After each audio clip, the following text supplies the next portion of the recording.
Peraí, testando. Okay. Okay, we are live on YouTube. Okay.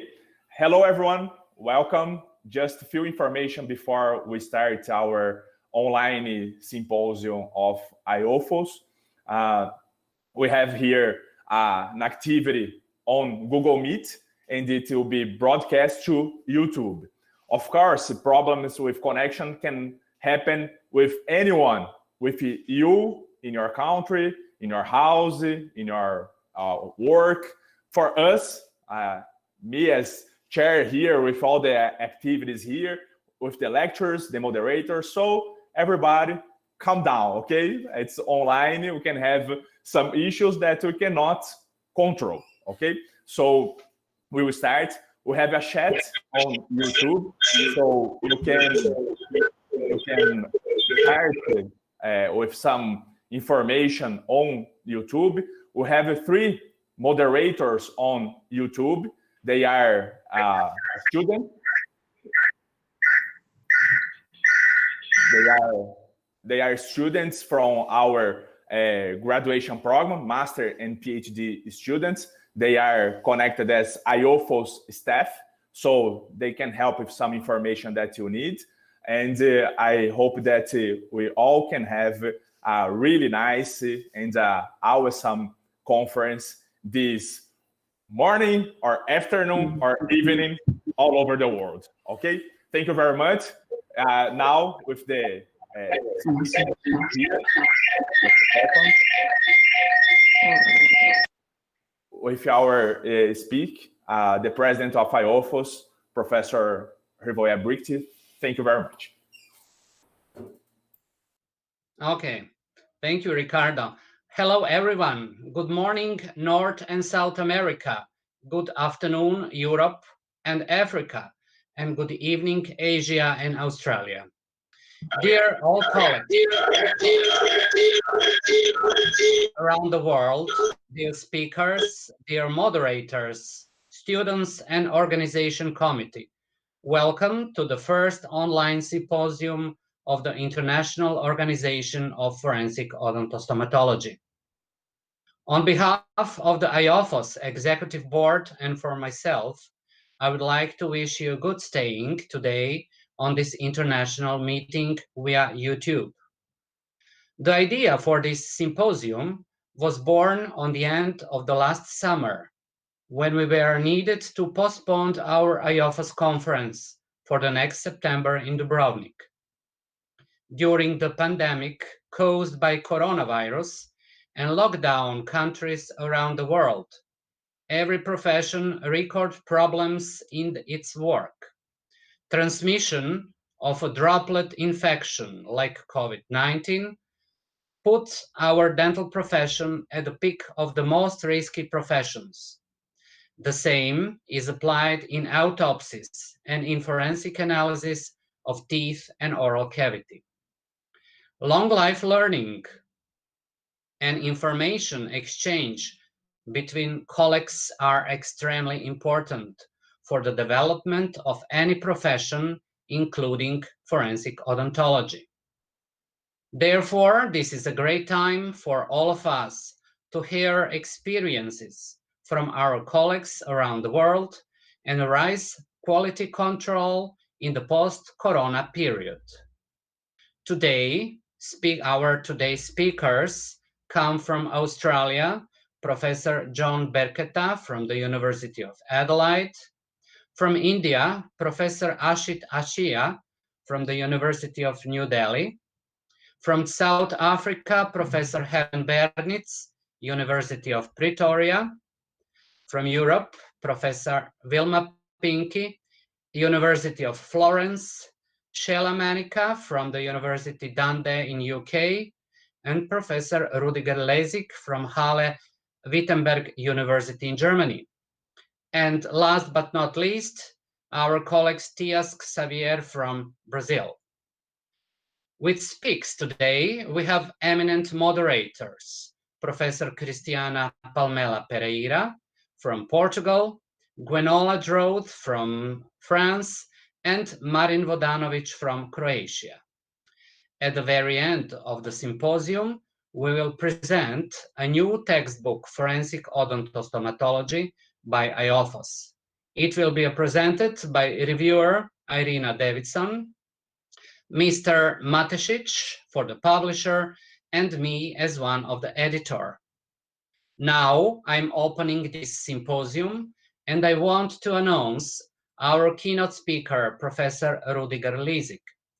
And let me give you a couple of information about Rudiger. Rudiger was born in Germany in 1948 in Leipzig. After that, he graduated stomatology in Volgograd in Russian, and after the dentistry, he graduated at the study of medicine at the University of Leipzig in Germany. At the beginning, on 1981, he was assistant doctor at the Institute of Legal Medicine at the University of Leipzig. His doctorate, prognosis in malignant tumors of the mouth, he finished on 1986. Specialist of legal medicine at the Institute of Legal Medicine in Leipzig, he finished on 1987. On 1992, he was the head of the Department of Serology of the same institute, assistant medical director of the Institute of Legal Medicine from 2000. From 2001, he was a vice director of the same institute in Leipzig. His habilitation he finished on 2004 with the title of Y Chromosomal DNA Polymorphism, Research in Population Genetics and Validation of the Marker in Forensic Medicine. Since 2010, Rudiger is director of the Institute of Legal Medicine of the Martin Luther University Halle-Wittenberg. Since 2011, in addition to the Institute of Legal Medicine and of the Otto von Guernicke University of Magdeburg. Since 2010, he is a president of German Society of Forensic Odontostomatology, member of the Faculty Council elected for the Faculty of Medicine, member of the Senate of the Martin Luther University Halle-Wittenberg. From 2014, he is a member of the IOFOS Executive Board, sub-chair of Forensic Odontology subgroup in the Interpol Dvi Working Group. He joined since 2016. From 2017, he is a vice president of IOFOS. Then he was re-elected sub-chair of Forensic Odontology in Interpol Dvi Working Group in 2019. He is a member of several scientific organizations like International Society of Forensic Genetics, German Society of Legal Medicine, German Society of Stomatology, German Association of Forensic Odontostomatology, and etc. Member of the board of several scientific journals, and since 2009, member of the Commission of Genetic Diagnostic of Federal Ministry of Health in Germany. So in the front of us, we have excellence in forensic medicine and forensic dentistry. And I would like to invite Professor Rudiger Lizik to come and to give us a speech. Thank you very much for your attention.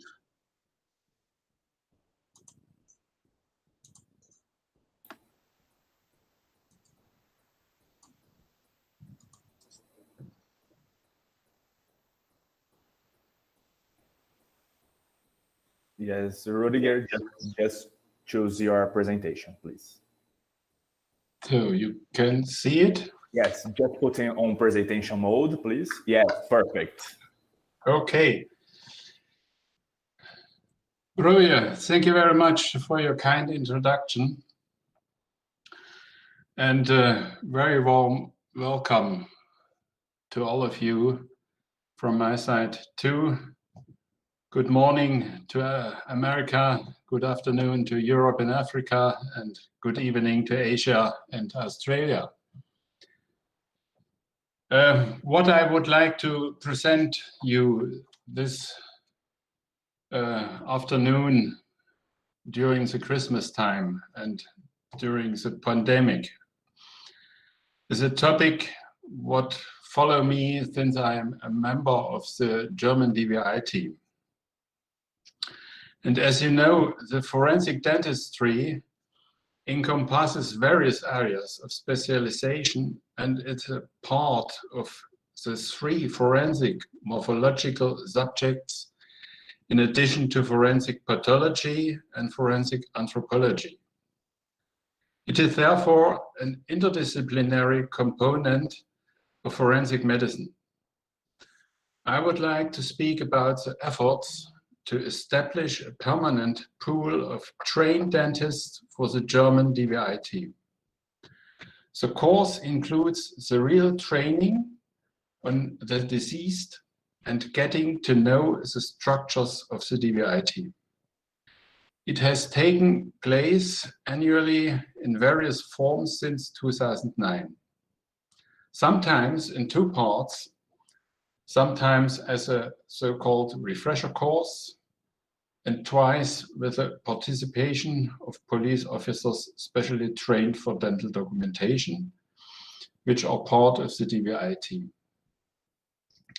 The need to hold such a course arose after the tsunami in 2004, when suddenly a larger number of dentists are required for the German Dvi team. The experiences of this operation has shown that although every dentist can collect the findings on the deceased, but not everyone is situable for such an activity under such circumstances. In addition, various questions have arisen as the dentists are not police officers. What about payment? What about healthcare? And what about insurance coverage? These questions has also had to be clarified. And one of the first decisions was to make a survey among dentists and the German Society of Forensic Odontostomatology as an interdisciplinary scientific organization was chosen to do this. The German Society is attached to the German Society of Legal Medicine and the German Society for Dental, Oral and Craniomandibular Medicine. So members of both societies can join the German Society of Forensic Odontostomatology. Up to date, the German Dvi team has 20 well-trained dentists. In the last years, the missions in Nepal or the bus accident in Bavaria, for example, show that this is well established. As a member of this German Dvi team, which belongs to the Bundeskriminalamt, what means the Federal Criminal Police Office, and organizer of the group of specialists in forensic medicine and the group of forensic dentists, I would like to show you this afternoon what we did in the last years and how we organized the forensic odontology as a part of the Dvi process. Let us have a look at the situation before the tsunami took place.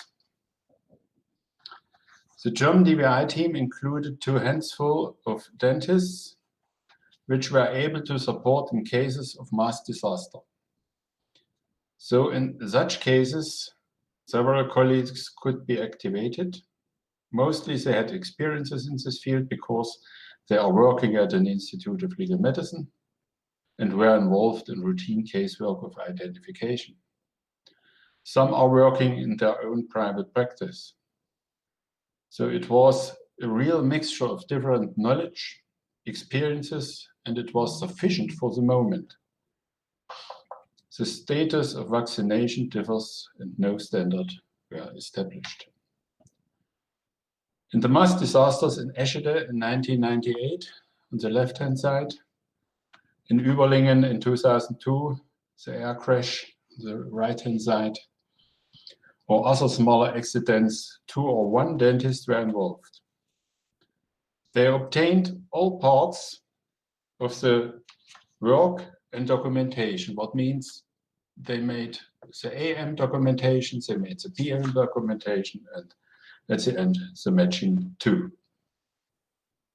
From our point of view, an important fact was that the documentation always follows the Interpol standards.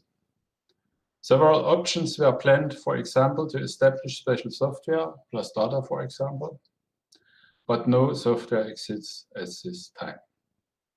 From time to time, a meeting took place, but no training, especially of the external members of the Dvi team. And let me explain the structure of the Dvi team shortly. The German Dvi team has members from different professions. The employees or officials of the Federal Criminal Police Office and the so-called externals like forensic pathologists, forensic dentists, or forensic anthropologists. At the end of 2004, during the Christmas holidays, the German Dvi team was able to send out 2 dentists, 2 pathologists, and 1 combined dentist pathologist to Beckett. The last one was me. Shortly after the start of the mission, it was necessary to have a lot of specialists on the site or in the TTVIC. The number of dentists was too low to be sufficient for the coming month. So it was decided to ask the medical service of the German army to help and send out dentists. The problem was they had no experiences in this field, never took part in an autopsy. So the Dvi team sent out dentists with experiences for the work at the site and train the colleagues for the work in the TTVIC following the principle teach the teacher. After the end of the tsunami mission, it was a question what kind of consequences there are for the organization in the future. Did we have the lessons learned? It is possible to have enough well-experienced forensic dentists. There were a lot of questions and no answers, mostly. Starting 2006, the German Dvi team was thinking about these questions, and one of the first decisions was to make a survey among dentists. Who is interested to be a member of the team? And the German Society of Forensic Odontostomatology as an interdisciplinary scientific organization was chosen to do this. More than 200 members of the organization were asked, and parallel, the medical service of the German army was searching for dentists. At the end, we got answers from more than 100 dentists which were interested to work in the Dvi team in the future. The next problem was to organize the colleagues. So it was decided to have a pool of registered dentists organized by the German Society of Forensic Odontostomatology. All dentists are members of the society and should be visit congresses, workshops, etc. regularly. The society organizes 1 conference yearly, mostly in autumn. Additional and international symposium of dental identification was established from the medical service of the German army. And this meeting took place every year. A lot of colleagues were registered as possible candidates for a mission. To have 2 conferences minimum every year, to give oral presentations about the work of a forensic dentist, to show results of several routine cases as well, but how to give the opportunity to work in the field of Dvi. Some international courses exist in Norway or Switzerland. I know in Indonesia too, for example, since several years. But is it possible to send out more than 100 German dentists to these courses? It is possible to make a training every year, what should be included. It was a great challenge to find a way and to establish a course of forensic dentistry which is useful for this purpose. An additional point was the question of the course. How high should these be to take part? And after all, it is not a course as is usual and normally leads to the fact that you can then compensate the course through the activity afterwards. The first framework was done waiting with Klaus Benedict. Some of you know him from the Interpol meetings, for a plane at the airport in Interpol after the Interpol meeting. It was clear to follow and transfer the Interpol standards in the course. And we decided to start with so-called basic courses and to split it in a part which take place at an Institute of Legal Medicine for 2 days, and the second part at the German Dvi Team in Wiesbaden for 3 days. Here you can see it. And the next courses which we tried to establish, we called refresher courses for 2 days. Since 2017, we have established a training 2 days at the Institute and 2 days at the Dvi Team. And the program includes lessons about the organization of the Dvi Team. Here you can see the participants of the first course.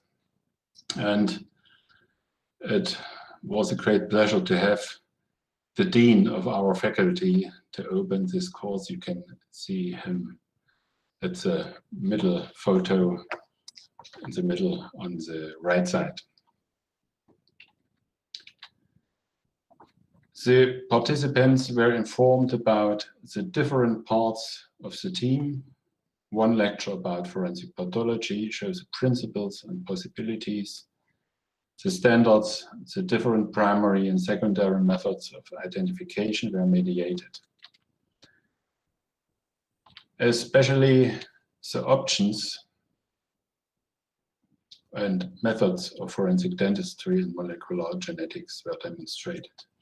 Here are photos from another course and the lessons.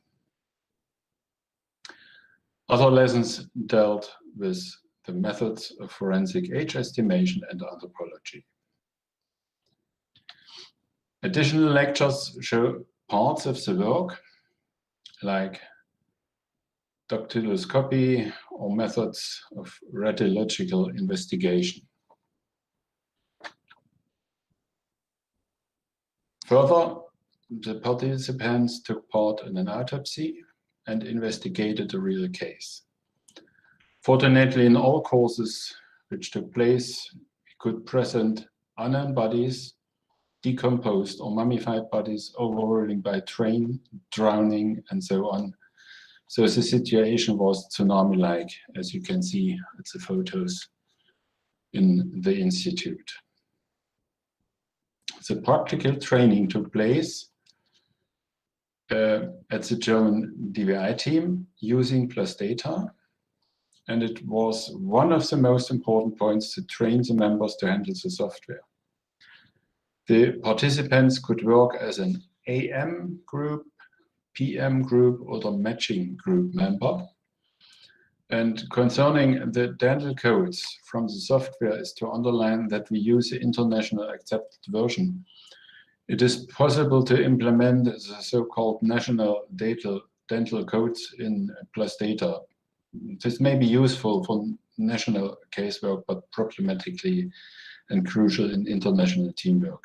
So we prefer to use the international accepted dental codes.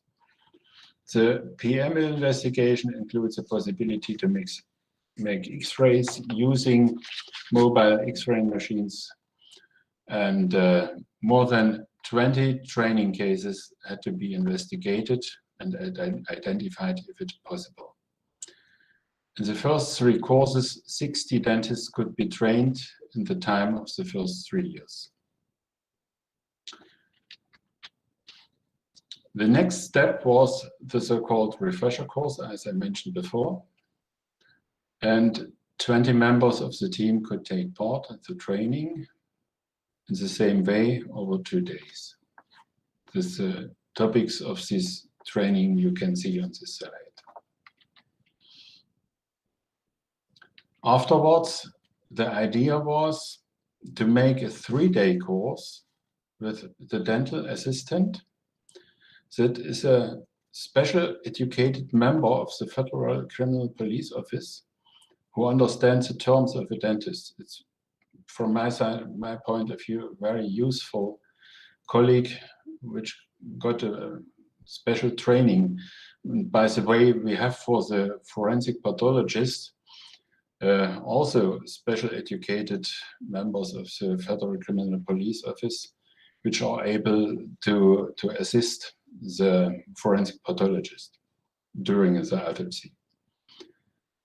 So we could establish 10 teams, 1 dentist and 1 dental assistant could be trained to work together to this situation on these slides, and 20 cases were waiting for investigation. One full investigation of an unknown body, including oral autopsy, demonstrates the whole PM documentation of an investigation process. You can see it here. We are really lucky in Germany, in our German Dvi team, to have a lot of IT equipment, as you can see here. We have, I think, up to 40 tough books for the teams that we can online work, and we have the mobile nomad machines for X-rays. So I think the equipment is on a good level. The experiences of the last years show the necessity of a special and regular training in forensic dentistry. It is important to have a pool of well-trained dentists which know not only the actual Interpol standards, but the principles and the structures too. The participants got knowledge about other parts of the process of identification, so they are able to understand what is going on in the other parts of the identification process. Especially the last course shows that the cooperation between the different parts of the Dvi team should be trained using as most as possible realistic scenarios. And you see here we have actual 12 civil dentists and 10 dentists from the German army, which have a full status of vaccination. And every dentist must have an expertise of radiation protection, of course. So at the end, not unimportant are the social contacts in the team, which of course were also trained during the break or in the evening, as you can see here. Finally, the information from my side that the question asked at the beginning about the payment and insurance coverage could be solved. Every civil dentist gets a contract with the Federal Criminal Police Office, and the costs for vaccinations are reimbursed if it's necessary. The military and dentists are under the umbrella of the German army, of course. So that's the end of my talk today afternoon, and it's pity not to go in the discussion immediately. So if you have questions or remarks, please contact me on digital way how it is possible. Thank you very much. Thank you, Professor Rudiger, for your excellent conference. Thank you very much. Our next speaker will be Professor Vilma Pinky, and she will speak about the different contributions of forensic odontology during COVID-19 pandemic in Italy. Professor Vilma Pinky is Professor of Legal Medicine at the Forensic Medical Science sections of the Science of the Health Department of University of Florence. She completed her dental studies at University of Perugia, cum laude in 1993. Her PhD in Medical Forensic Science, cum laude in 1999 at University of Brescia, and Master in Bioethics in Clinical Dial Activity at University of Florence in 2009. Since 1993, she was worked as private practitioner and is regularly appointed as an expert witness in criminal and civil courts, both in cases involving body identification, age assessment, and dental professional liability. She is the secretary of Forensic Odontology Project and the course organizer of the annual postgraduate Master in Forensic Odontology at University of Florence. She is co-author of Forensic Odontology and Legal Medicine textbooks, has written several scientific articles and lectures, national and international, past president of IOFOS 2011 until 2014, and 2014 and 2017. And she is the editor-in-chief of the Journal of Forensic Odontostomatology. Dear Professor, you can have your conference, please. Thank you, Professor Pereira, and thank you to the IOFOS for inviting me to give this presentation today. The time is not so good, really, around the world, and at the moment the COVID is again and in the second wave, and Italy is in a really big trouble. So thank you to President of IOFOS for organizing this meeting. And my presentation, okay.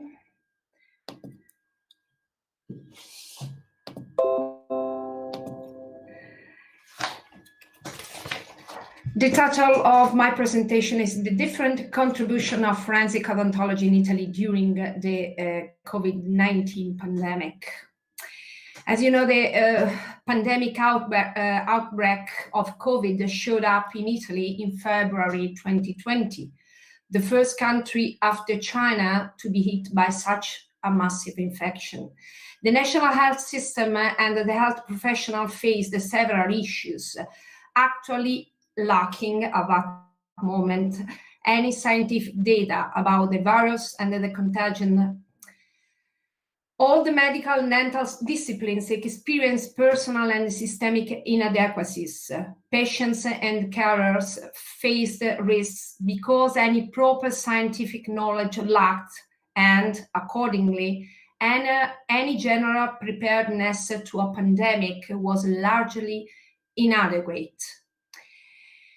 The discipline dealing with forensic and legal medicine, such as forensic odontology, have been involved since the beginning of the pandemic in different activities. First, the organization of the activity peculiar to the discipline, to the forensic part of the discipline, in our case, forensic odontology, in the several fields which it applies to: body identification, generation, or facial injuries by camera. And then contribution to other disciplines, which is, in our case, is related to recommend the necessary precautionary procedures and guidelines in dental practice aimed at the reduction of the risks for the patients and dental staff. Several risks with medical legal implication emerged as very realistic in a practice, which implies aerosol productions, patients without facial masks, of course, in close contact with the dentist or hygienist or dental staff. As you know, in Italy, the forensic odontology takes charge also for the so-called legal medicine in dentistry or legal dentistry. Therefore, forensic odontologists have often called to help for procedures and recommendations for dental professionals and settings. Looking at the proper forensic area, Italian forensic odontologists were involved in writing recommendations for the management of the body's PM examination or autopsies. Since March, the Occupational Safety and Health Administration in the US has classified, you can see on the right, the morgue workers at very high risk for COVID-19. And at that time, no scientific data were available about the persistence of the virus on inanimate surfaces or in the bodies. We did some preliminary researches in a couple of bodies at the University of Florence, and we found the persistence of viral RNA up to 15 days after death. The National Health Institute issued a preliminary document about non-judiciary autopsies, and according to the document, the non-judicial autopsies have been practically suspended, both for COVID-positive bodies, but also for rotary non-judiciary autopsies. No recommendations were reported about judicial autopsies or for the body handling out of the autopsy rooms. The article on the right reports the hard work that pathologists, and other forensic professionals from the Institute of Legal Medicine did to suggest recommendations for all the personnel involved in corpses handling and examinations. On the left, the article, on the right, excuse me, the article that propose for the judiciary autopsy and identification activity. At the moment, we can say that the judiciary autopsy and also the identification activity for both forensic odontologists and other specialists involved in identification procedures has resumed to the pre-COVID situation, and at least in Florence. And we continue to apply the recommendation written in March, since the scientific evidence so far does not allow to downgrade any preventive and protective measures.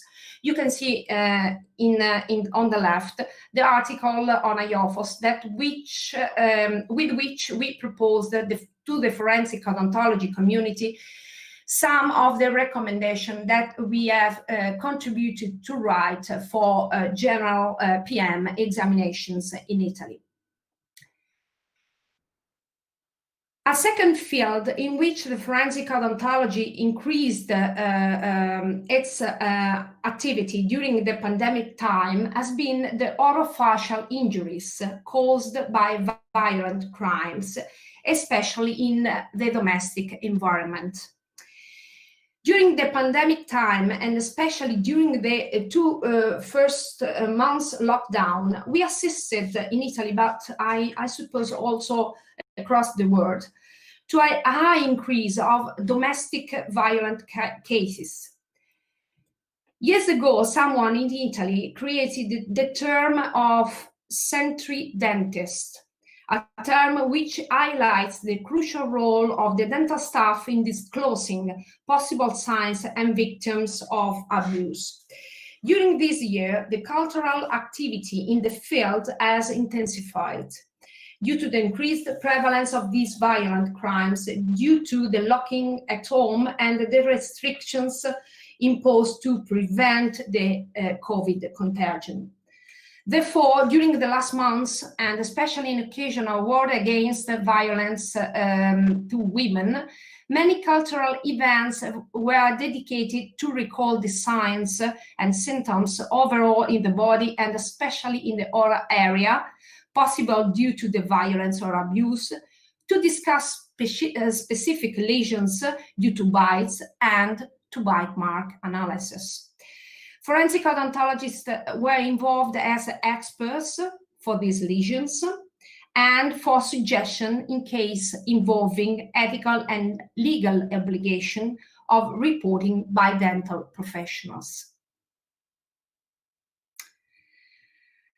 The last, but probably the most challenging task that the Italian forensic odontologists have been in charge of since the beginning of the outbreak has been in support of the feverish activity of Board of Dentists, the Italian Dental Association and societies that have struggled to provide the indication to dentists to avoid the risks for the patients and for the dental staff. The dentists have immediately realized that very high risks connected with the dental procedures and settings for the patient, but also for the staff, and the possible complaints or claims coming from both sides. From one side, patient who assumed to have been infected during dental care, and second, employees of dental settings who could sue the employing dentist. A different sort of responsibility can arise from both sides, and many dentists turn to forensic odontologists to be guided about how to manage the medical legal risks.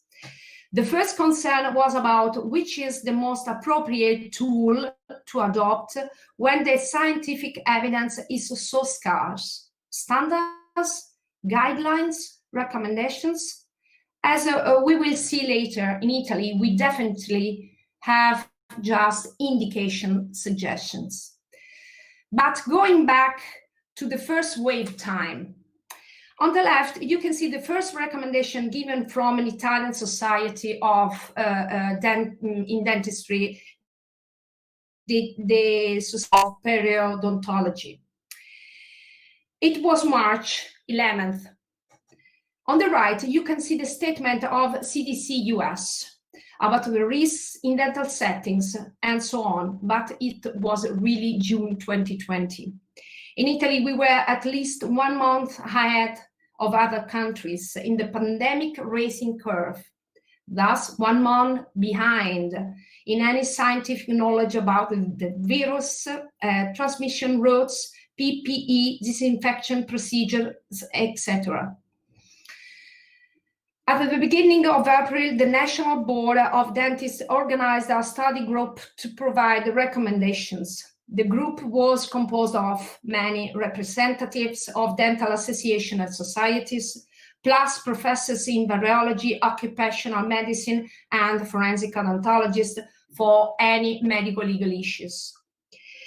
The group worked intensely for 3 weeks about the hottest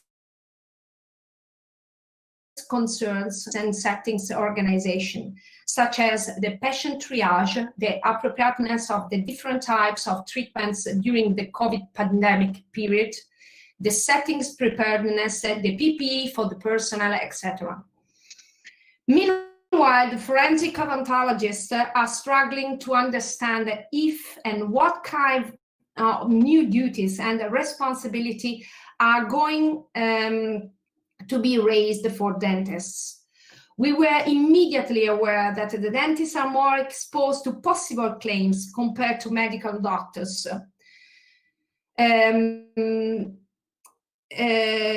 First, because the dental staff is at higher risk of contagion. Excuse me, okay.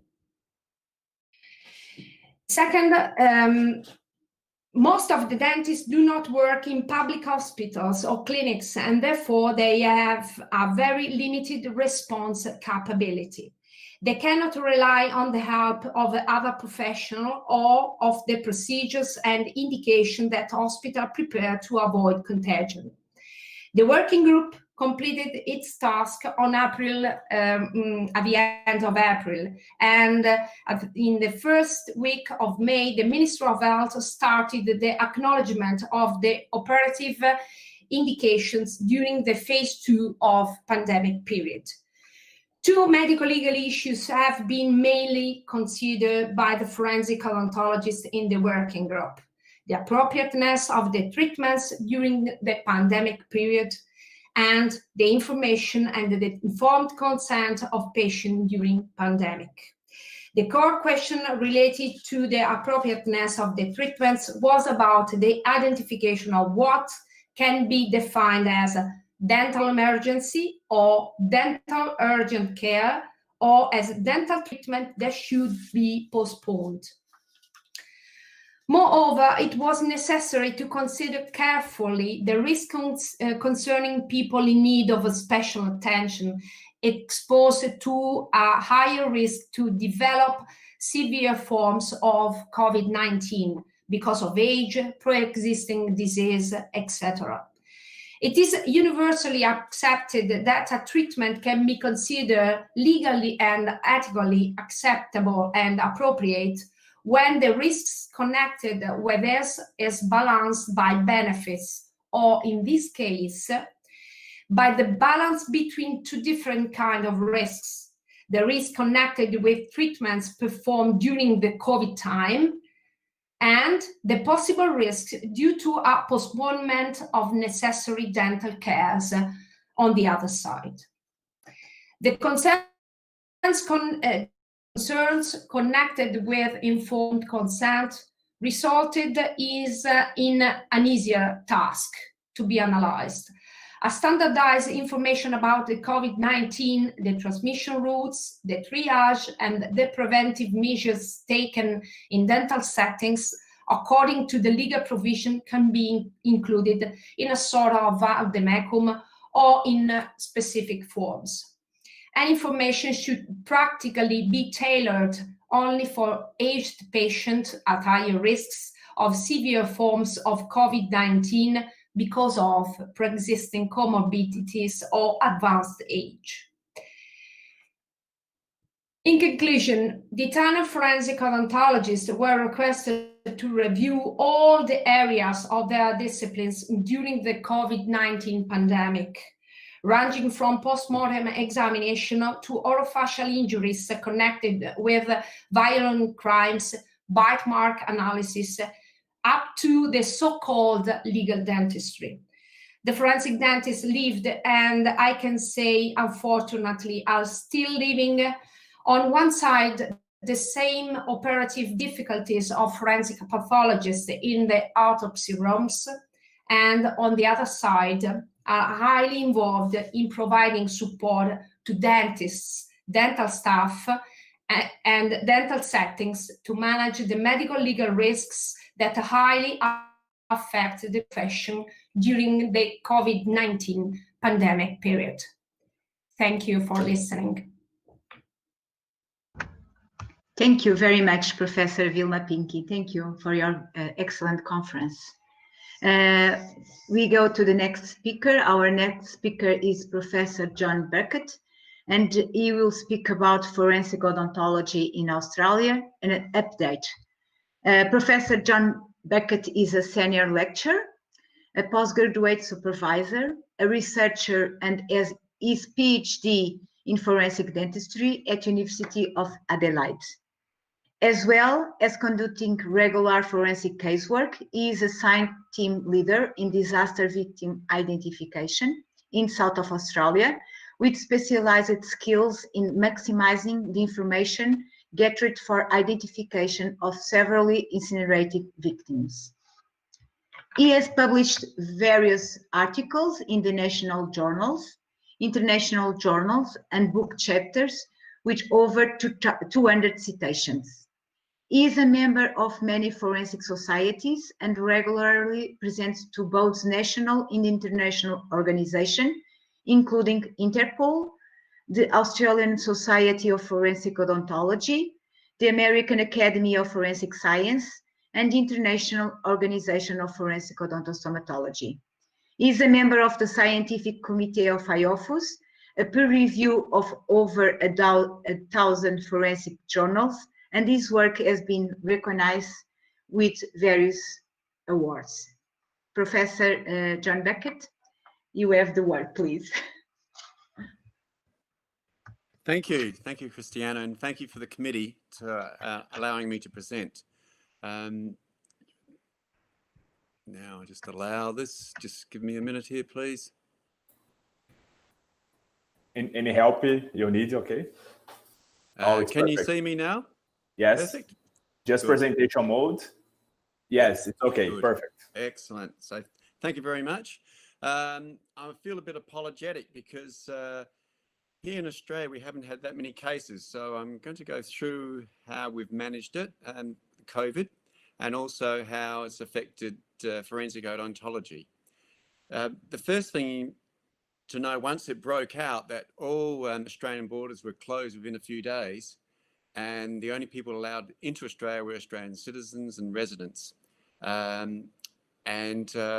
Travellers from New Zealand previously the 14 days, and anyone arriving in Australia is put into quarantine. Now, what that means is usually into a sealed hotel, and that's guarded by the police or the military, except in Victoria, it was guarded by a private security company, which actually ended up to be a problem later. The other thing is that we're not allowed to travel overseas. So no Australian can travel overseas unless you're granted an exemption, which is quite difficult. The reason why is we have so many people coming back into Australia. We've had over 380,000 Australians coming back, and everyone being put in quarantine is quite difficult. So we've put a quota on who can come, and there's a waiting list of about 20,000 people still wanting to come back to Australia. But our government is very strict, and everyone has to be through quarantine. Even sports players, TV stars, anybody has to be in through quarantine. As well as that, nationally, is that travelling between the states. It's never been a case where the borders of the states have been closed. So you cannot cross the states until recently. And even in Western Australia, that still exists. So there's a very limiting travel has made a big difference here. I'm just going to show you these figures here. If you look at Australia, we've only had over 27,000 cases for the whole year. We've had 907 deaths.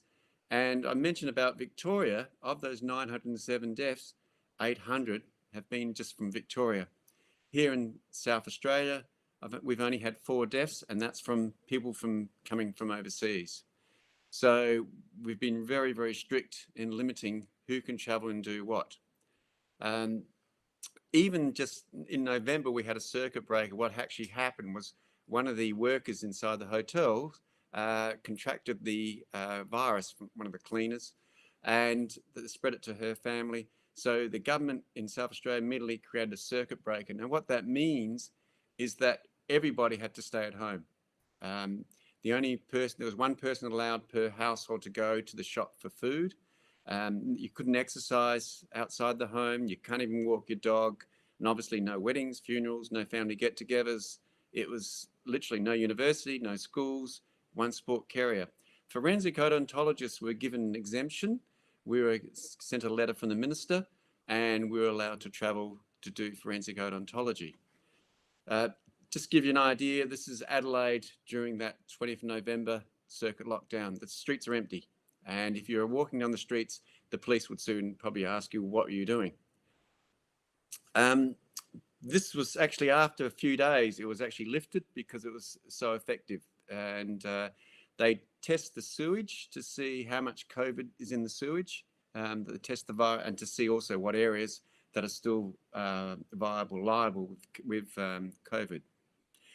Regarding forensic odontology, as soon as it arrived, immediately the mortuary was put into limiting the people who were in there. Our postgrad students weren't allowed in, so we had to use skulls, and from our lab clinic, our anatomy clinics, we could use our postgrad students could use them, but they weren't allowed into the mortuary. We divided the odontologists. There's not many of us, but we divided in 2 teams of 2. With no crossover. So if any of us did get infected, we wouldn't infect the others, so that therefore they could step in. All our reports were written remotely and also peer reviewed. So the other 2 from the other teams could check our reports and peer review them before we sent to the coroner. The research was limited, so we actually slowed down on our physical research. We still had meetings by Zoom between us. We do a weekly meeting to discuss Zooms and papers, and by Zoom, all the papers that have been out.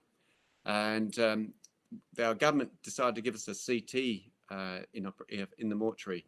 So that's begun in October, and we're looking at research into verification of how good is the CT scanning and for using it for identification. During the recent circuit breaker back in November, we had to wear masks not to the mortuary. As we stopped outside the mortuary, we had to take that mask off, put it into a disposable bag, and then put a new mask on. This was very, very strict in what they did during this lockdown. For numbers, we've had over 64 identifications, so work still continues. 10 opinion cases this calendar. It's interesting to know what Vilma said about domestic violences. We've had some a little bit more bite mark cases this year. Also, during this lockdown, it's given us an opportunity to go back through cold cases of missing persons, and we've set up a national database of missing persons and reviewing and setting onto a PlasData database by the National Police. So therefore, we can communicate between states to see if we can get a match between the states. What we did find was during the initial lockdown, there was a closure of the dental surgeries because they put into what we call a level 5, where people in dental pain, the only aerosols were banned by the government and by the dental associations. And so the only treatment for dental pain was extractions or antibiotic cover. So doing identification presented a difficulty because a lot of the dental surgeries were closed. And so we couldn't get ante-mortem records. So the coroner allowed us to look at private radiology firms, and we've got 3 major ones here. And we actually looked up the patient's records, their radiology records through the radiology departments. And we just had their names and also their date of births. And we found, interestingly, a lot of medical radiology could actually help us. And this is some x-rays here. And this is a barium mill, so where someone had a problem swallowing. And you could actually see in this case, there was actually on the right side, a couple of Straumann implants on the lower right, and on the other, and this is the same person on that right x-ray, some other implants. So this is, we found lots of little things that we could do through the medical x-ray by chance, we're having dental x-rays being taken. These are probably not sufficient to say totally you've got 100% certainty, but it gives you a probable or a possible identification. Similarly, x-rays, this is a CT scanning that I did for carotid arteries, doing a carotid artery investigation, and it just shows you the morphology of the teeth, the spacing, the angles, the widths between the teeth. So, as I said, it may not be enough to establish, but probably a probable or a possible identification, which all assists the coroner. So this is the sort of thing we actually had to adapt during the COVID times. In Victoria, I said this is the state down the bottom there that had all the big problems. And so there was a total lockdown till mid-October. So this is they've only just been opened up to other state borders. There was limited odontology examinations. And the information I received during our ASFI meeting was that all odontology examinations were used CT scanning. In Western Australia, they've not only locked their borders, people weren't even allowed to travel in certain areas in Western Australia. And so they had minimal disruption there because there weren't many cases. Only essential personnel were allowed to be present in the mortuary, with no students possible, and also no police were asked to be in the mortuary as well. The health department, they're very cautious. They didn't allow to use Zoom over there, and the coroner restricted any case materials to present. They used normal comparison of digital sensors, with using like compared AM to postmortem CT images is questionable, they think. So there were no suspected virus cases, and teaching has also been reduced, so postgraduate teaching there. The problem with the CT imaging, part of the problem is actually if you got to get the slices correct. On the left group of images there, you can see various slices through the CT imaging. And you can see on the bottom, it looks like some teeth are actually missing. But this is because where the slice is taken, you may not actually get the anterior teeth coming through. So I've got very limited expertise in CT imaging as it's just started, but lucky we can have a radiologist in the mortuary that can help us out.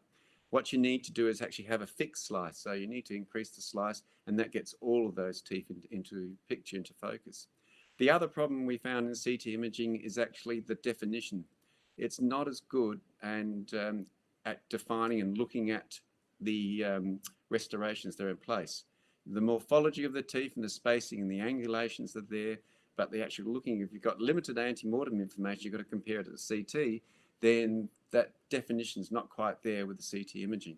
So we've been doing research into looking and verifying the CT imaging compared to doing internal x-rays using the digital sensor. In New South Wales, which is where Sydney is, the courts there continue to work as normal. All deceased are tested for COVID-19, and if positive, they only do an external examination using CT and do a toxicology. All the visitors and staff are screened, temperature taken, and all the bodies are CT scanned. The identifications are, as I said, put on CT against an AM radiographs, and this is continued with no changes. If you need to do an taking internal x-rays, what we do is actually, what they did was taking, using digital sensors, but they had to put on the full PPE protocol. In the new mortuary they've got in Sydney, the facility is equipped with 2 negative pressure autopsy rooms, and the forensic odontology didn't find any deceased that had COVID positives in them. They have 1 to 2 forensic odontologists on the site every day, and that still hasn't changed. And the teaching has cancelled in New South Wales. So thanks, Serena, for all this information there. In Queensland, so Alex Forrest fortunately passed on some information about what actually happened up there as well. Queensland's borders were also shut for a while as well, compared to against New South Wales and South Australia and Victoria especially. When it broke out, there was a separation of pathologists and odontologists and admin staff into 2 separate teams. So only 1 team at a time, and those same personnel were only allowed in at the same time into the mortuary. The office areas were minimised and made into small rooms. Even the cafeteria, etc., had social distancing, and all meetings were done over the internet. As in South Australia, the coroner allowed access to the radiology departments and private radiology, and also the Queensland Health. So therefore, that you can actually do it from home, looking at the radiographs from the antemortem, and then getting the CT images also sent so that you can work from home. So it wasn't even needed to be working in the mortuary. If the detail wasn't sufficient or not enough information there, then if they had to visit the mortuary, then they doned on the full PPE. And also there was a disaster there. There was an airplane crash, not a very large one, but there was an airplane crash, and the whole 1 team did the whole lot rather than getting extra help, which took therefore more time, but therefore there's safety in knowing that no one would get infected. Back in October, everyone went back to normal because the risk in Australia had really gone down, with hardly any cases in Queensland at all. And actually the government was criticised for not opening up their borders very early, because even though we get very little cases, the negative part about it is that there's very little business going on. Our economy has suffered quite a bit because of that. What they did have found, though, in Queensland is now they've worked out they can do CT imaging from home. They can look at radiographs from the major private companies as well as the health, and they can get rapid results across the whole state, because actually it's quite a long way from one end to the other, and quickly they found out how they can work together. The borders have started to open in Australia. This is between New South Wales and Victoria.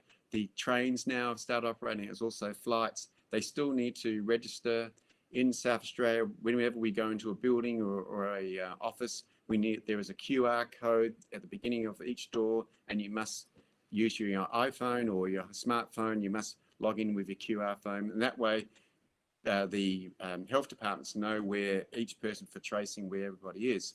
After 28 days, that information is removed. So for security reasons and privacy reasons, that is removed. But in South Australia, we need to use a QR code every time you go somewhere. Even just to show you this is just only from yesterday, even just a single case in New South Wales was highlighted, and they all of a sudden decided to, looking at Western Australia, decided maybe they wouldn't keep the borders open again, and they're not going to open it.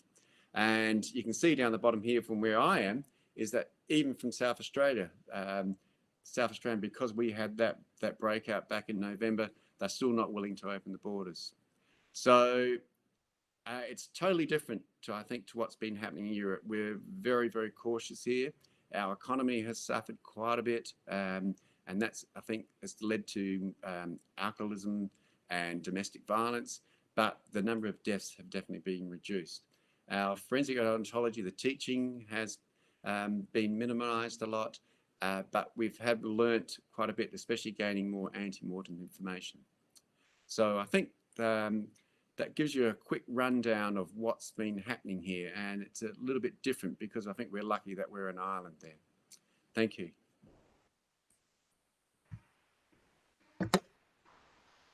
Thank you, Professor John Beckett. Thank you very much for your lecture. Before we go to our next speaker, I ask all the audience that are looking and listen to us, you can prepare your questions, and in the hand of this next speaker, we can make some change of acknowledgements based on your questions. Please feel free to put your questions in the chat of YouTube, please. Our next speaker, I apologize now for spelling the name of our professor, Professor Ashit, and he will speak about forensic odontology in India before and during the COVID-19 pandemic. Professor Ashiara heads India's first exclusive department of forensic odontology in STM College of Dental Science in Durban.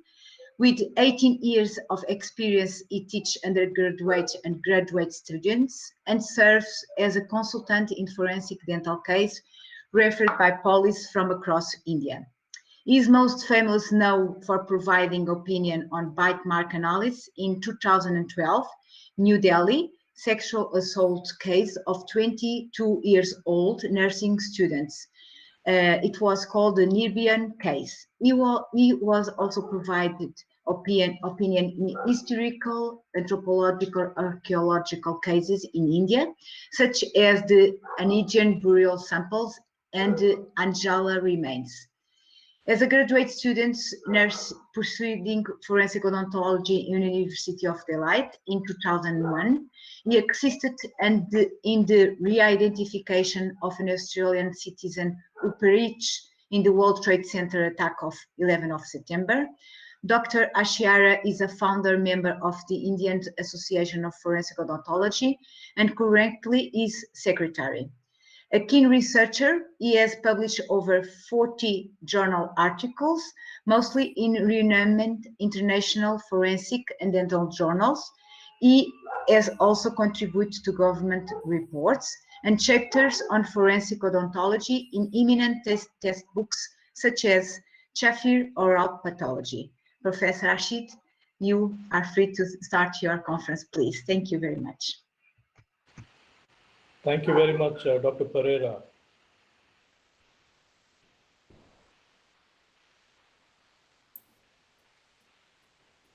Professor Ashit, if you need any help, I'm here, okay? Yes, thank you, Ricardo. Okay, just to go to your presentation. Yes.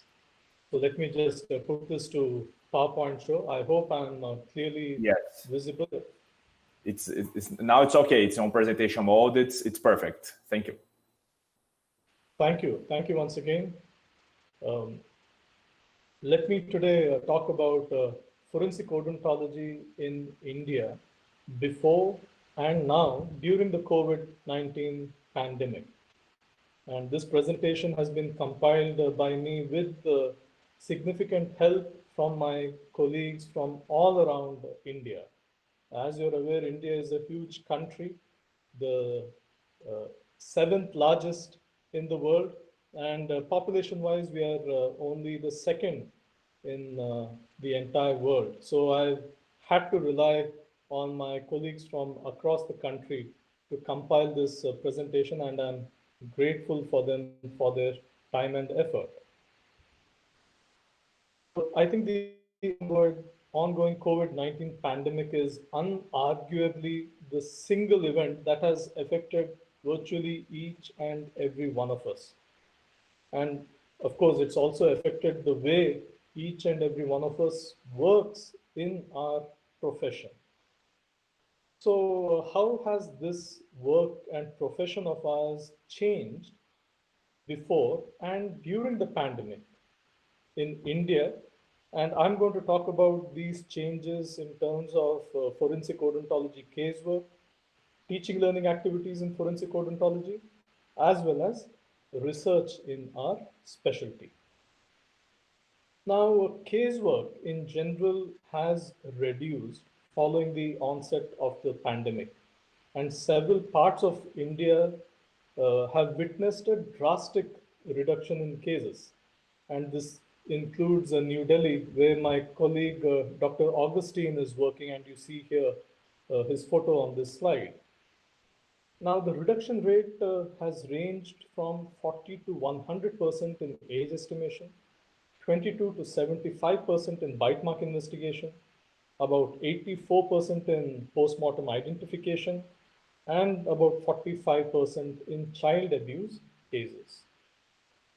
However, a few regions have not experienced such a reduction, notably in bite mark investigation. And there are certain regions within India which have also experienced an increase in the number of reconstructive identifications. So then why has forensic odontology casework reduced? First and foremost, it's the inability to perform full-fledged dental autopsies. This is, of course, the exception being in extreme circumstances where frequently there is targeted dissection.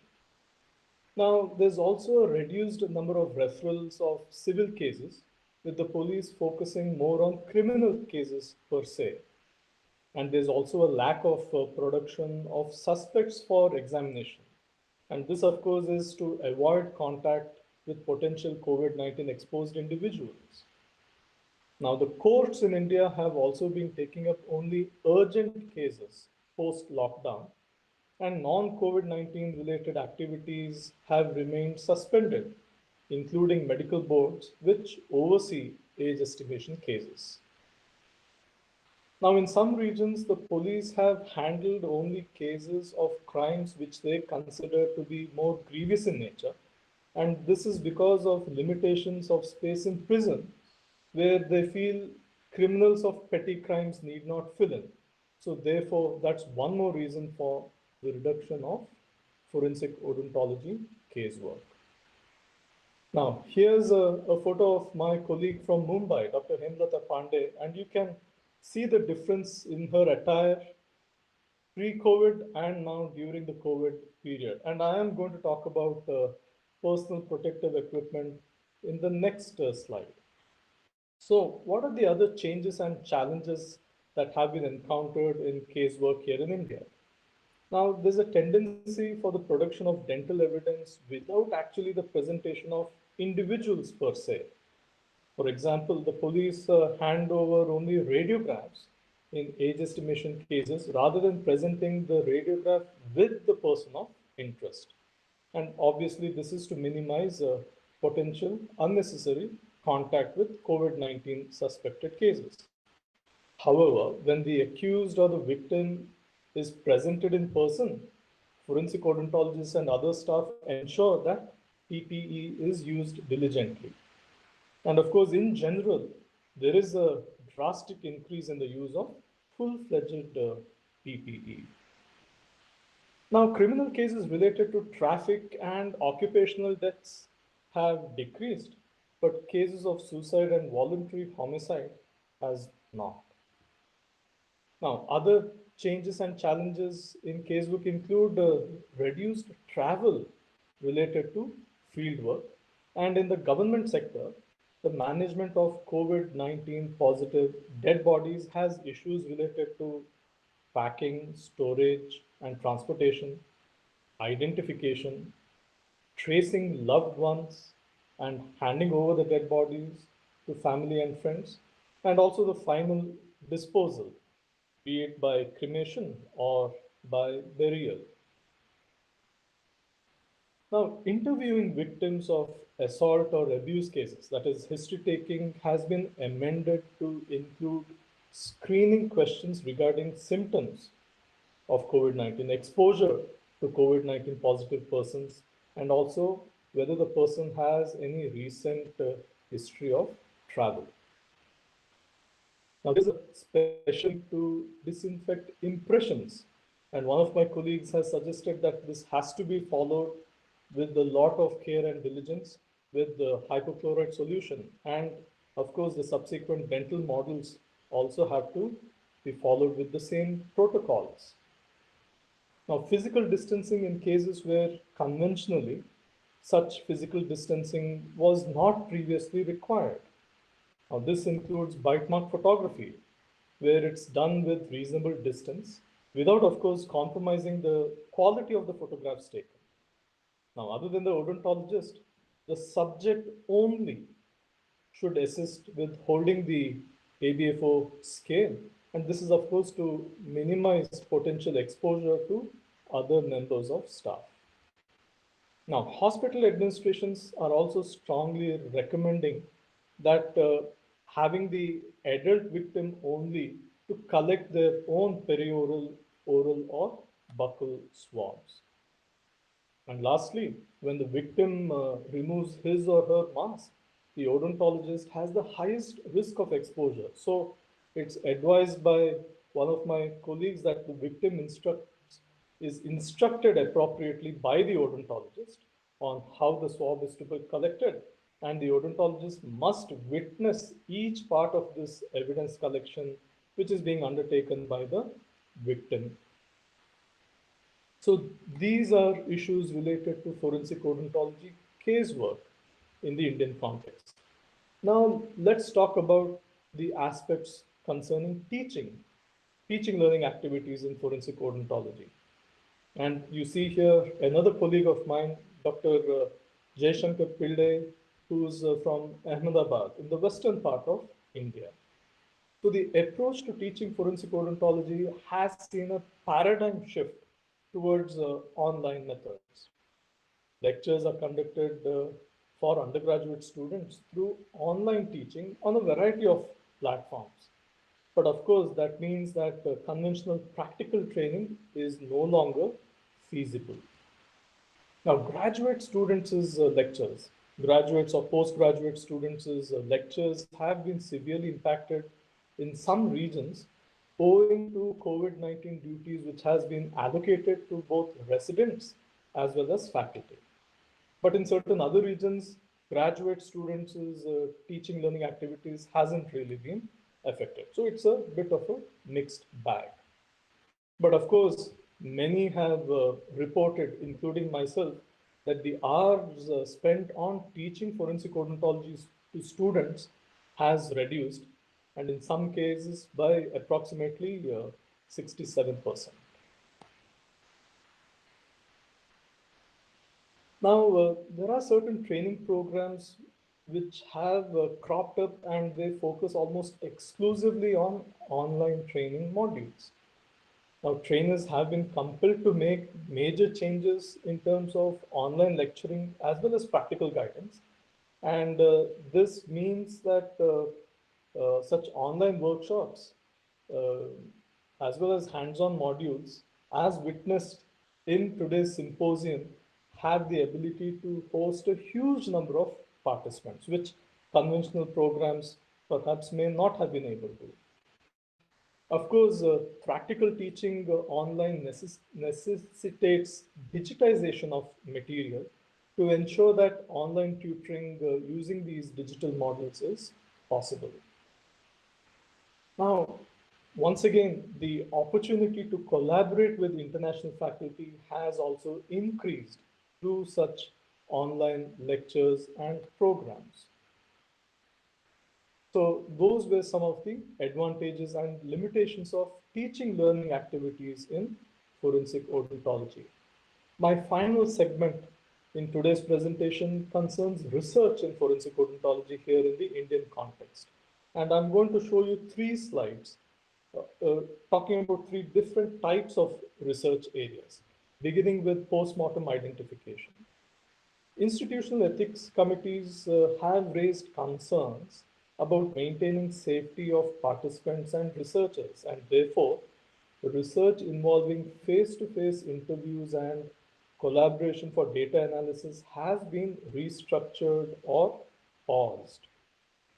Examination of human remains for research purposes has been avoided altogether owing to the Indian Council of Medical Research's guidelines, which says that unidentified dead bodies should, by default, be treated as suspected COVID-19 death cases. Therefore, all research requiring examination of dead bodies has been put on hold or abandoned completely in the post-COVID era to date. The next area of research I wish to talk about are surveys. Now, in the pre-COVID era, questionnaire-based surveys used to be conducted using physical format, and the odontologist would personally collect these filled surveys from participants. But of course, today, these questionnaire-based studies are possible only through electronic or online forms. So the conventional mode of survey collection has been abandoned for now. Finally, research related to forensic radiology. And here we have Dr. Sudhir, a colleague of mine from Hyderabad in the southeastern part of India.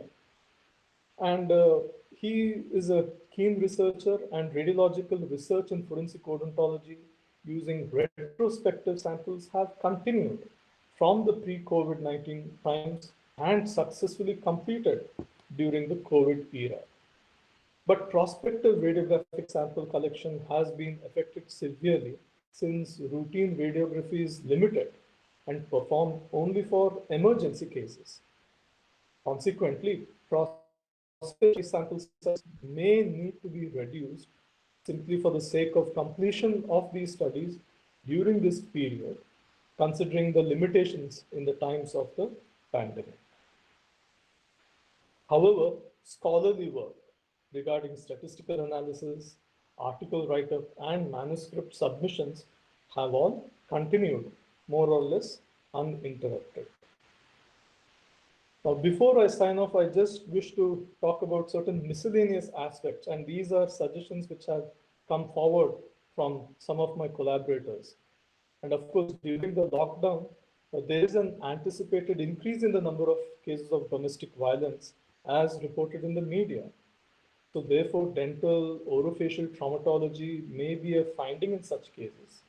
And since routine oral healthcare services were hampered during this period of pandemic, such cases were not reported to the police or to non-governmental organizations.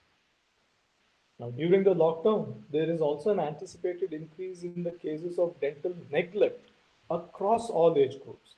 And this may be because partly the dental practices and dental clinics themselves have been shut down, or because patients are refraining from getting dental treatment because of fear of getting infected during dental treatment.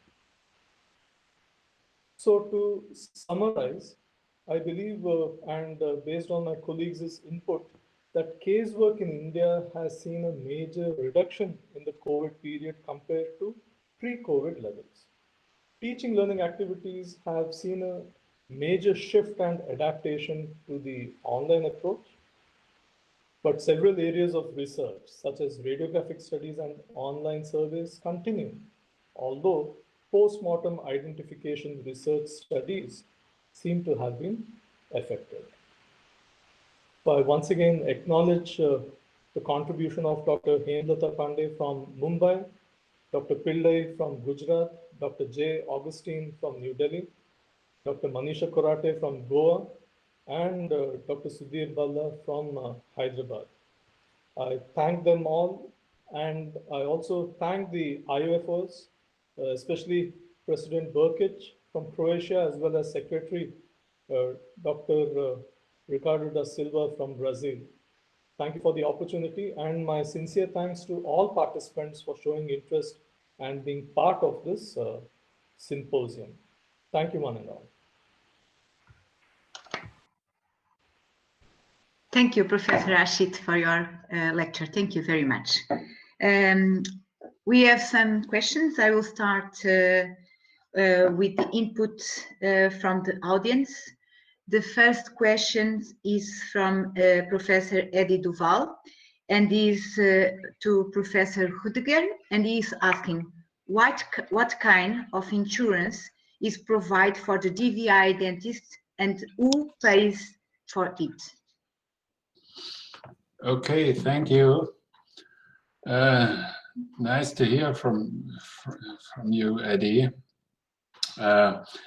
We have, as I mentioned in my talk, we have a contract with the Federal Criminal Police, and the civil dentists had the possibility, if they have a contract with a dental school or a dental clinic as an employee, that the German employer law allows that this contract will go over during submission to the Bundeskriminalamt, so the criminal police office.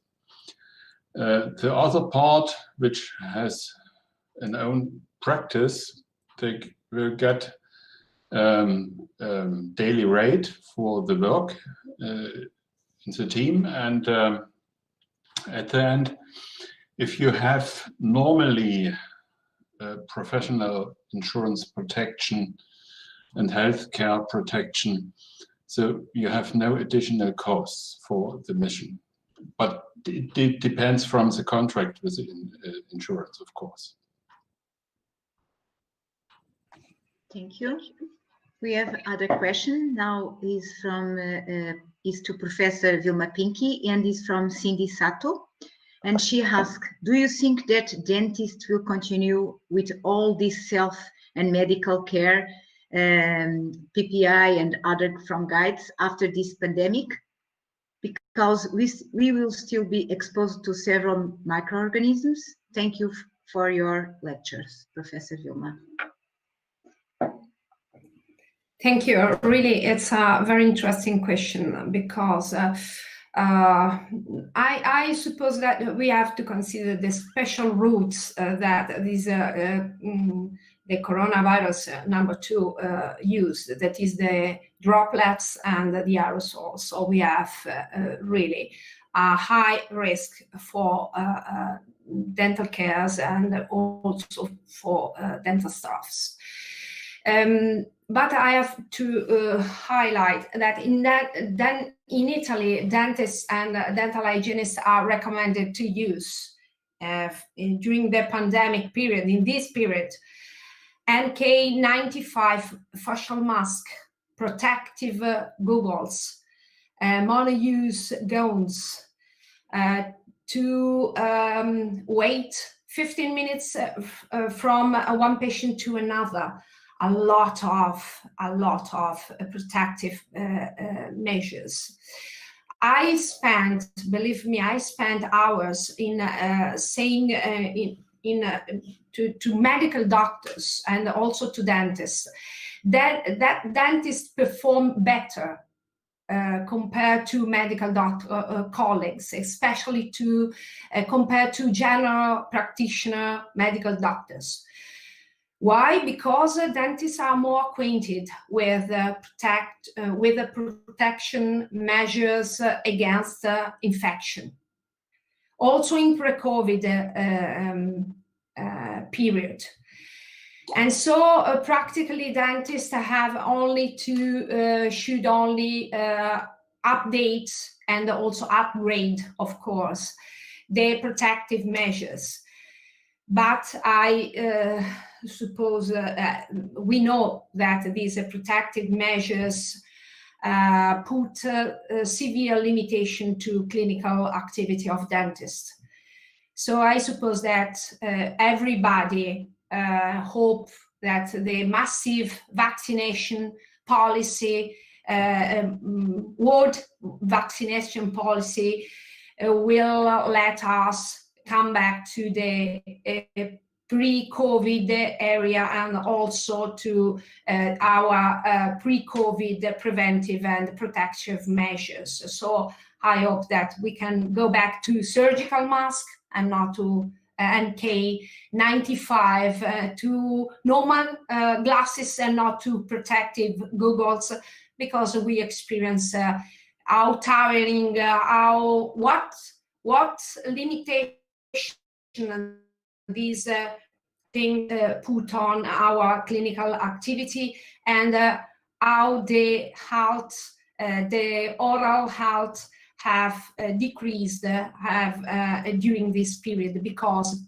people are afraid to go to the dentist for normal care. Thank you. Okay. We have another question to Professor Rudiger from Mel Rocha. Better, it's not one question, it's three questions. I will say the three questions. The team AM and PM comparison are training to use the same name for the dental procedures. But if the clinical dentist did not use the same name, or if the dental records were not understandable, how can we standardize? And if there is a conflict about which tooth was removed, for example, first or second premolar, how do we proceed it? Rudiger. Okay, I'm not sure that I understood the questions correctly, but I'll try to answer. The PM team, which is investigated the jaws, for example, did not know any name. This is our unknown bodies, of course.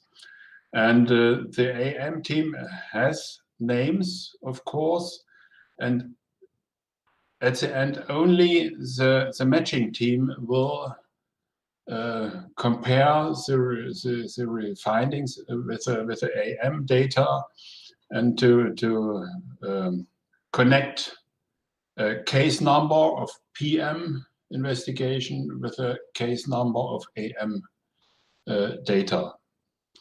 And I'm not sure what the question is, not use the same name in a clinic. Normally in Germany you have no problems with the names of the patients. They have an insurance card to identify himself, so normally that should not be a problem, of course. What we have is the third question, that we have differences, small differences between the AM data and the PM findings. Normally, if they are not understandable, the police officer has to go to the practice and to ask and to collect all documents which are in the practice. And other way is to make a call to the practice and ask for the differences. Normally, I know it. The mistake with the identification of the premolars, this is the first or a second. Sometimes we obtain errors in the documentation, of course. Thank you, Professor Rudiger. We have another question to Professor Beckett. It's from Victor Jacomette. Do you think that the crescent levels of CT exams and research in Australia and worldwide will persist after the pandemic? I think the CT scans, I think, are the way to go. The only proviso I've got a problem with that is that how much information you have, and do you need the detail? Imagine if you only had a small ante-mortem PA and you've got a restoration with, if you look very, very carefully, the different angles of that restoration, the thickness of that restoration, maybe looking at the root canal, little intricacies about the root canal. You don't get that definition in the CT scan. So it depends on the quality of the ante-mortem that you've got to match to and how much information you've got. But as for morphology, I think the CT is very good. Looking at the roots, the structure, the shapes and sizes, that's great. But if you need fine definition, so perhaps as initial screening, CT scanning, you can probably, if you can do that, fine, because it's a great barrier. You don't even open up the body bag. Everything's sealed. And we're talking about COVID now, but what about future diseases? What about future, even current diseases that exist now? We can still do it with a lot less danger of getting infected workers. With PPE, there's always lapses that occur, so it's great that we can do things at a distance, remotely. So I can see that the big problem with obviously the CT scan is the cost and having to take the body to that CT scanning area. So, but I think as more and more CT scans are done, I think it's the way to go. But it doesn't override the need to do internal X-rays where you haven't got enough information. I hope that answers that question. Thank you. We have other questions. Is to Professor Ashit. We don't have the name, but it comes from the audience. How has COVID-19 affected forensic personnel in India in numbers of infected and deceased? That's a fantastic question. And the simplest answer I can give is that I am not aware of any of my colleagues, at least, getting infected with COVID. And I'd like to think and assume that that's the case all across the country, although I'm sure many would say, yeah, wishful thinking. So I wouldn't be surprised if at least a few have contracted the virus, but at least in the circles which I roam, I haven't heard of anyone getting infected. So therefore, at least as far as my horizon is concerned, it seems to be fairly positive as far as rate of infection is concerned amongst forensic odontology professionals at least.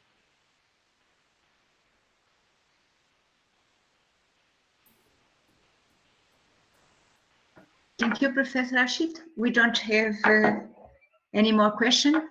Professor Ricardo? Yes, this was the last question. I think you can move on to the next session. Now we have Gwenola that will take the position from Christiana as moderator. So I would like to welcome Gwenola. Oh, she's here. Welcome. Nice to see you, Gwenola. So now the moderation is with you. Okay, welcome here. So hello everyone, bonjour from France. We are now starting the second session of the lecture of this fantastic e-symposium of IOFOS. First, I want to remind everyone that you can send your question that could be asked and answered at the end of this session. To start, I am very proud and happy and honored to present the Professor Herman Bernett, who will give a talk entitled Sheltering from COVID-19, Using the Internet for Forensic Dental Cases. But before he starts, let me say a few words about the famous professor. So Herman Bernitz is a private dental practitioner and part-time senior stomatologist in the Department of Oral Pathology and Oral Biology, University of Pretoria. He completed his BCHD in 1978, his Master of Science cum laude in Oral Pathology in 1996, his Diploma of Odontology cum laude in Forensic Odontology in 1998, and his PhD in Forensic Dentistry in 2004. He lectures in both oral pathology and forensic dentistry. Since 1998, he has acted as forensic consultant, during which time he has been involved in all aspects of forensic dentistry. He has led and participated in DVI missions to Western, Central, and Southern Africa. He has lectured extensively on 5 continents on forensic odontology-related subjects. He was international president of IOFOS from 2005 to 2011. He has published 54 scientific papers and contributed 5 book chapters, including the chapter on bite mark analysis for the Encyclopedia of Forensic and Legal Medicine of the new forensic IOFOS textbook. So, Professor, you can start. I give you the floor.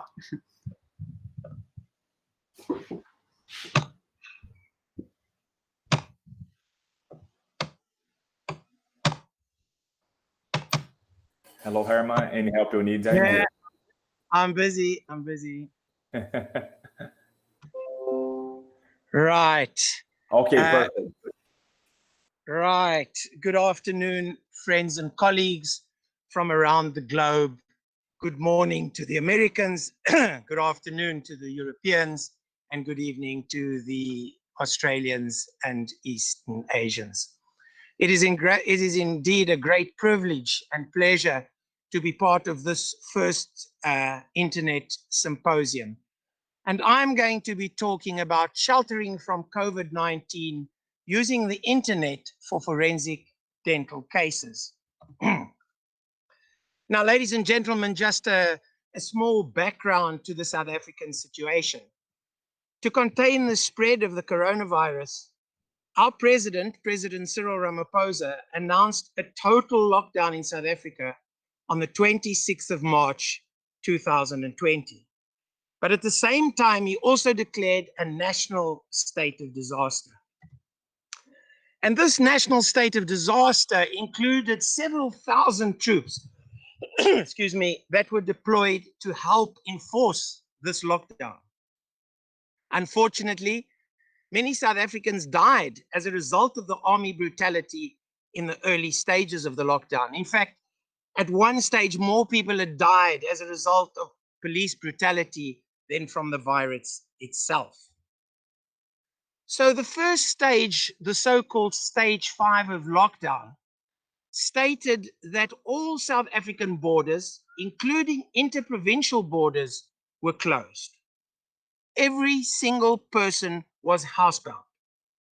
The only stores that were opened were grocery stores and pharmacies, and for the rest, the country was in total lockdown. There was no sale of liquor or cigarettes, and only essential services were allowed to continue. But apart from that, in the case of essential services, all individuals older than 60 years were advised to stay at home. And ladies and gentlemen, that included me. So I was housebound, even though I was an essential service. But just some background. In 1247, and I quote this from a new textbook entitled Autopsy, written by Professor Ryan Blumenthal, and he quotes this, that in 1247, Song Chi wrote the following about doing postmortems in his book entitled The Washing Away of Wrongs. And he stated that the examiner must personally examine each body.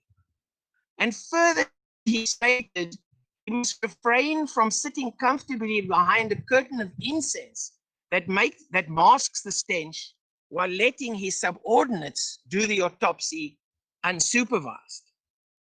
But I believe that Bob Dylan had a much better idea of what was going on, a better idea of the reality when he wrote, "The times they are a-changing." And ladies and gentlemen, I don't have to tell you that the times are a-changing. The mere fact that we are today sitting on every continent listening to this IOFOS meeting is in itself absolute proof that the times they are a-changing. So as many of you know, I practice my forensic dentistry at the University of Pretoria, which is the capital city of South Africa. But as a result of the lockdown, my wife Zephanie and I packed up our cars. We packed 2 cars full of as much food and drink and supplies and medicine that we could fit in. And we translocated to a farm in the Lowveld, 325 kilometers from Pretoria. I swapped the scene. This is the scene from our laboratory in the oral pathology laboratory. The scene of the city of Pretoria, I swapped for the Transvaal Lowveld or the Mpumalanga Lowveld of tranquility and beauty and tight and total isolation. There was not another individual within 7 to 10 kilometers from where I and my wife were stationed. To give you some idea, this is where a zebra crossing has a very different meaning to the zebra crossings that you would normally be used to. But I can assure you that as a result of a very good internet coverage, and I can tell you that in fact today I'm standing at the same farm giving this lecture, we had an incredible internet coverage where I was able to, with the help of Blackboard Collaborative Ultra, which the university had installed for all the students, I was able to continue with my pathology lectures. You can see it gives you those joining, who the moderator is, those students present. I was able to continue not only with my pathology lectures, but I was able to continue with all the lectures that I give in pre-grad and graduate and postgraduate forensic dentistry. My master students were in contact with me both via the internet and via WhatsApp, and I was available 24/7 to assist them to continue their research. I have 2 masters, 1 PhD, and several diploma students in forensic dentistry. And so I'm going to give the lecture and divide it up into what I call the COVID-19 isolation team, and that was me. I was isolated over 300 kilometers from the University of Pretoria, and it was for old, experienced, and medically compromised individuals, which was, of course, myself. And here you can see I sat under a tree with my cell phone, my computer, my notes, my textbooks, and I was able to run the entire show from far away, far from COVID, in the absolute safest environment that one could ever imagine. The home team, as I called it, and this you can relate to a DVI team, the home team was comprised of young, healthy, qualified colleagues. And these colleagues were the ones that went to the mortuary. They had the correct PPE as required by law in South Africa.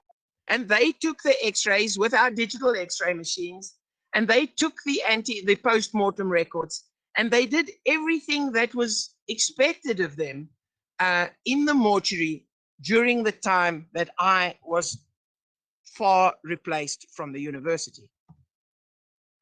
Now, Rudiger was telling you about what happened in Germany, and we heard John telling us about CBCT. But in South Africa, we have what we call the LODOX. The LODOX stands for low dosage x-rays. And every single body that goes into our mortuary has a LODOX taken, and this LODOX takes less than 20 seconds, and it is a full body x-ray in which we can see knives, we can see hip replacements, but at the same time you can see that we have a very good idea of any dental work present. I'd like to give you some background to the Lodox because this is in fact a South African invention, and I am ashamed to tell you that this Lodox was in fact used during the apartheid era when ethics were not as stringent as they are now. And these Lodoxes were basically stationed in the gold and diamond mines, and every single individual leaving the mine had to go through the Lodox to check whether these individuals had hidden either gold or diamonds on their body. Now, I can assure you that this is no longer practiced in South Africa, but the machines are still actively used in most of the mortuaries in South Africa, and I'm told that these machines are now being sold abroad as well. And this, I can assure you, will give us a quicker, easier, and much less expensive full body x-ray than doing a CBCT on each individual. So with the help of these post-mortem records, which could be sent to me miles and miles away, I was able to assist in the identification process. In cases where the Lodox wasn't clear in terms of the x-rays, we have a Nomad and we have a new portable x-ray. We use the x-rays to take individual x-rays of the dentition, and these again could be sent to me with the ante-mortem records so that I could confirm as a second opinion the comparison of the ante-mortem and post-mortem and make and write up the reports. It was important that not only did we continue with the identification, but the age estimation of both dead and live bodies in the practice of forensic dentistry. Now, we are very fortunate in our department of oral pathology and to have a Leica Aperio CS2, which is mainly used for pathological slides, but we can make tooth sections, which you can see we can put onto our screens, and we can do a very, sorry about that, that's just my phone ringing, just die. We are able to do a, sorry, right. We are able to do a Gustafsson age estimation on section teeth. And again, the teeth were sectioned in the department. They were digitalized in the department, and then they were sent to me to assist in the analysis. Not only could we do age estimation on section teeth, but in those cases of living individuals, and in South Africa, we now have a second pandemic, and that is human trafficking, which we're seeing on a large scale, where young children are brought in from surrounding countries and used as prostitutes or as workers. And there have been many cases we are asked to do age estimation of the living, and here again, photographs as well as OPGs were sent to me for my opinion. And as you've heard from previous speakers, bite marks became very, very prevalent during the period of lockdown in cases of child abuse, in cases of gender violence. And here again, the protocols were followed, DNA swabs were taken, photographs were taken, impressions were taken, photographs of the suspects were taken, and all this was collated and sent to me where possible so that I could assist in all the investigations. And in most cases, I was responsible for writing the reports, And I can just show you here, you can see a typical report, Gauteng province, Erasmia, the case of CAS is the case 8302 of 20. I, Herman Burnitz, do hereby certify that on the 22nd of April, the case of Erasmia CAS on my farm Dundee in the Hoedspruit area. And so I was able to write these reports miles and miles away from where the action was, safe from COVID, but yet integrally involved in every aspect of the forensic dentistry. So to sum up, so what has COVID-19 taught us? And I think it has taught us many, many lessons. And I think the first lesson is that times they are changing. And ladies and gentlemen, I do not believe that we are ever going back to the pre-COVID days. And as many speakers have said, so when COVID is finished, we're going to get the next virus. Talk to the virologists. It's not if, but when. The other important thing is that we have to use the current technology available, as we are doing right this moment. We are using technology to have a meeting of this nature with people all over the world. I mean, you are aware of the conference that we had in Leuven. I flew to Leuven from South Africa. I was in Leuven for 2 days and then flew back to South Africa. Ladies and gentlemen, hopefully those days are over. But what I believe is more important is that on the continent of Africa, we should be utilizing the knowledge of experts to assist those in remote areas who have basic knowledge. And as you have heard, we in South Africa have a very strong DVI team, and we're responsible and are asked to participate in DVI missions throughout Africa. And as you know, there are forensic dentists in Kenya. There are forensic dentists in Nigeria.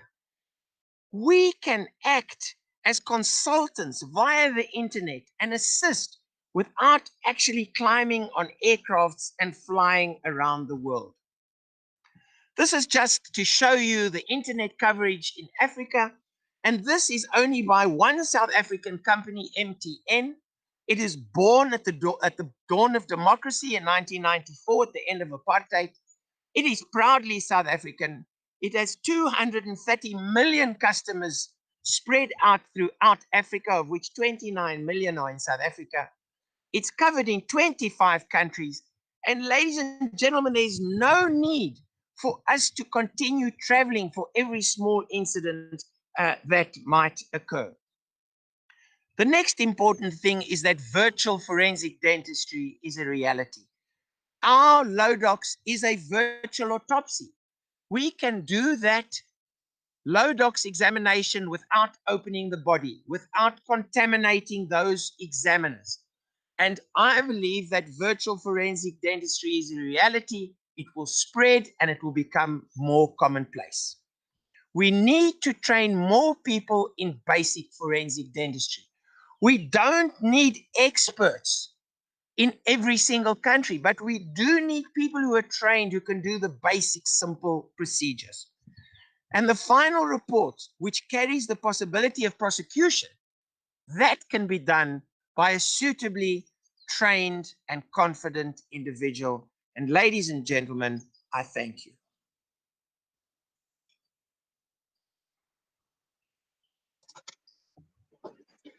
So, dear Herman, thank you very much for your interesting lecture and for sharing with us your COVID-19 experience as a forensic dentist in South Africa. It was really interesting to hear your experience. Our next speaker is Sheila Manica from the United Kingdom. Sheila is the program lead for the Master of Science programs and senior lecturer in forensic odontology, University of Dundee, United Kingdom. She supervises master and PhD research projects, and respective results have been published in prestigious international journals. She holds an DDS from the Federal University of Santa Catarina in Brazil and Master of Science in Forensic Odontology from the University of Glamorgan in United Kingdom, and a PhD in oral growth and dental development from the Queen Mary University of London. Dr. Manika is the academic advisor for the British Association for Forensic Odontology since 2018, and her research interests are focused on the main aspects of forensic odontology. She has been actively deployed to the international disasters from 2012 to 2017, and she is currently undertakes casework in Dundee. Title of her lecture today during this symposium is very interesting. It's Should Forensic Odontology be considered as a non-clinical academic program? Shayla, the virtual stage is yours, please. Thank you very much, Professor Marin Vodanovic, for your kind words and presentation. So I'm just going to share my screen. Just bear with me. I hope you can all see. Yes. Yes. Right. Thank you. Thank you for confirming. Okay. It's perfect, Shayla. Thank you. Thank you. Thank you, Ricardo. Okay, so first of all, I'd like to thank the president of IOFOS and the committee for the kind invitation, especially because I've been disconnected from the international conference from probably 3 years, and now I'm retaking my connection and collaboration with international colleagues, which is great. Thank you. So I really enjoyed every single talk, and I could see, every single comment and problems you mentioned and challenges and what other things you've been talking about, my colleagues, the speakers, and I think that we are really on the same boat. And my talk is going to be opinion-based talk. Okay, I'm not going to talk much about science, but I'm going to talk about my experience as senior lecturer in Dundee. So I'm just going to move slides. Okay. So of course the COVID pandemic is negative. We think about the loss of lives and still the danger that we are facing. It's quite unsettling, and the stress that people are having, economic crisis, and so on and so forth. But there is something positive, if I may say that, about the COVID-19. We know that we have the official birth of internet was on the 1st of January 1983. And because of COVID-19, we now pay more attention to the digital world, not only in our lives, that I'm going to show a few slides, but also in forensic odontology, not only in practical cases, as Professor Bennett mentioned before, the virtual autopsy, but also Professor Asharian mentioned about the online teaching. And the other speakers also touch in different areas. So you can see that the digital world is really appealing for us, and we gravitate more to this world. We know about artificial intelligence. It's not news for us. It's being explored since the first half of the 19th century. And we know that the intelligence demonstrated by the machine sometimes can be scary for us, but we need to see as something collaborative in our lives, as something that can help with learning and problem solving. And I know that a specific colleague in the group here mentioned already about artificial intelligence and forensic odontology. We also talk about blockchain technology, which is also another colleague mentioned about the connection with blockchain, dental charts, and forensic odontology. And even though the blockchain technology started 10 years ago, at least, we understand that the cryptocurrency and the smart contracts are becoming more known by society internationally. And especially because we cannot use could not use notes or coins to pay for our purchases. But now, or maybe some countries still is the case. So we are going to even pay for our bills using the blockchain technology more and more as you know, as life goes on, and or using Google Pay and Apple Pay, etc. And why I'm talking about this, because a single virus changed our lives so much that, of course, even our online shopping is more popular. So everything changing in our surrounding life, but also is going to change not only our personal life, but also our professional life. And we witness that in every single talk today. Another thing is social media. Social media, of course, is strong for so many. It's been strong, but even more nowadays because we stay more at home, and we need to sometimes to like we're doing now, you know, the webinar where people can use the YouTube, or you know, in the comfort of their homes, they can listen to speakers from different places of the world, and can also interact. So more and more we're using social media. And then finally, the point that I wanted to reach is the online teaching. We also know that online teaching is not something new. It's not something that was created after this pandemic started.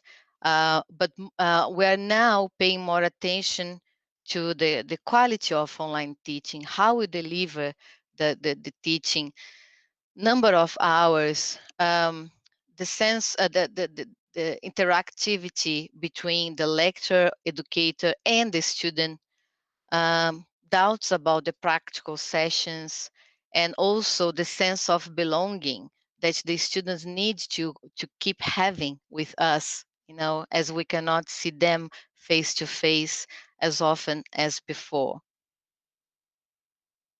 So I'm going to just talk about a very short storyline that's related to my life. So once upon a time, I came to Dundee, and that was in 2015-16, to start work as lecturer in forensic odontology. And I've been told that the university, the dental school actually, would offer prosthodontics, endodontics, dental public health, and forensic dentistry / odontology courses, taught postgrad courses.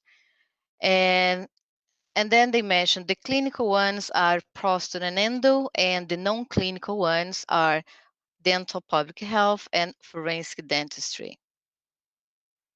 So then in March 2020, as you know, especially in the UK, it was March 2020, this virus came to our lives and changed our lives completely. There were a good number of meetings, of course, as you know, virtual meetings, Zoom, Teams with colleagues, and then the university started to talk about training online, everything like in a more reactive manner, instead of thinking about the online teaching prior to any pandemic. But anyways, it was in a very reactive manner, but which was a little bit stressful, but we managed to do some trainings and to change the delivery of almost everything. So they decided that from September 2020, the dental school, University of Dundee, only 2 TPG courses would be delivered: dental public health and forensic dentistry. The module of study should be blended, which means online and just few face-to-face sessions if possible. And then that's me, completely lost, because my great friend Suchi, the program lead for the dental public health, she was more relaxed. And I was thinking, hang on a minute. I think for forensic dentistry, I'm going to have a huge problem. So I decided to think about what do we mean by clinical? If you look about the terminology in the Cambridge English Dictionary, you're going to see that clinical is an adjective that means refer to medical work or teaching related to examination and treatment of ill people. So the keywords here are examination and treatment. Of course, we don't deliver treatment in forensic odontology, but we examine. And then if you think about examination, is the act of looking or considering something carefully in order to discover something. Example, postmortem examination. And then I thought, really, literally, we're not non-clinical program. We could be maybe considered semi-clinical if this exists.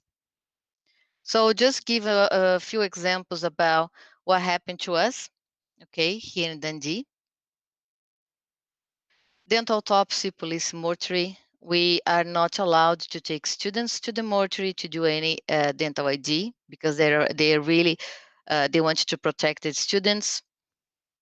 So we have here the CAHID is one of the centers in Dundee, in the University of Dundee, the Center for Anatomy and Human Identification. They have the two cadaver facility. So now I can take the students there to do at least a dental charting. X-ray, we need to wait for semester 2 because we're waiting for a new normal unit. But the problem is they also have capacity. They have limited capacity, so we can also not have many practical sessions. Don't forget about the physical distancing, not the social distancing. Another problem also that we had was related to lab, where I would take students to assess real teeth just to test dental anatomy. But then we decided to do the teaching using Sketchfab, which is a platform with a good number of 3D teeth and modules. So the only problem would be the tooth sectioning and research. In case I need to take students to the lab, I can only take 3 students per time. And we need to stop everything. When you finish the session, we need to sanitize everything. So it's going to take at least 15, 20 minutes. And then if you calculate the number of students, you might need at least 2 days in order to deliver a single session for the group. Another practical session would be the mock trial. We try to do, we're supposed to deliver the mock trial in April 2020 for the previous students, but and the outbreak was in March. So we didn't have time to do the online mock trial as we wanted. And another problem is some legal experts, they are not familiar with online teaching, so they preferred to cancel. We hope to change things for the next batch of students. So just finalizing and going more narrowing down to teaching. This paper I published last year, and I think probably have colleagues here that answered to my survey, and we noticed that we are still dragging problems from the past, such as lack of recognition and financial support to forensic odontology. And we are going to find more challenges ahead, especially even though the technology and improvement of methodologies is much better nowadays. Sometimes we still have, I think the online teaching can be more challenging sometimes, okay? It's not that easy, even though it can be more, we can approximate more people. Sometimes the online teaching, especially the sense of belonging between student and lecturer, takes longer to be strong. Another aspect that's really important to talk about is the psychological aspects. Not only the psychological aspects in being a forensic dentist or for new students to deal with death for the first time, or sensitive matters that sometimes we're not really supposed to see in society. But in forensic odontology, you know very well the nature of our work. So not only the psychological aspects as a forensic dentist, but also the psychological aspects in feeling more confident with the online teaching. This is something so new for so many people, not only the students, but also the lecturers. And just going back, of course, whilst living through a pandemic, you're not 100% what you are, because some slightly fear or anxiety is present on us. And the other paper just accepted but not published yet is about the choice of a career in forensic odontology and brief considerations that when we ask more responsibility from the students, maybe it's going to be a little bit more challenging with, not only confidence and responsibility, but it's going to be a little bit more challenging from this pandemic onwards, because yes, because the pandemic probably is going to stay for longer.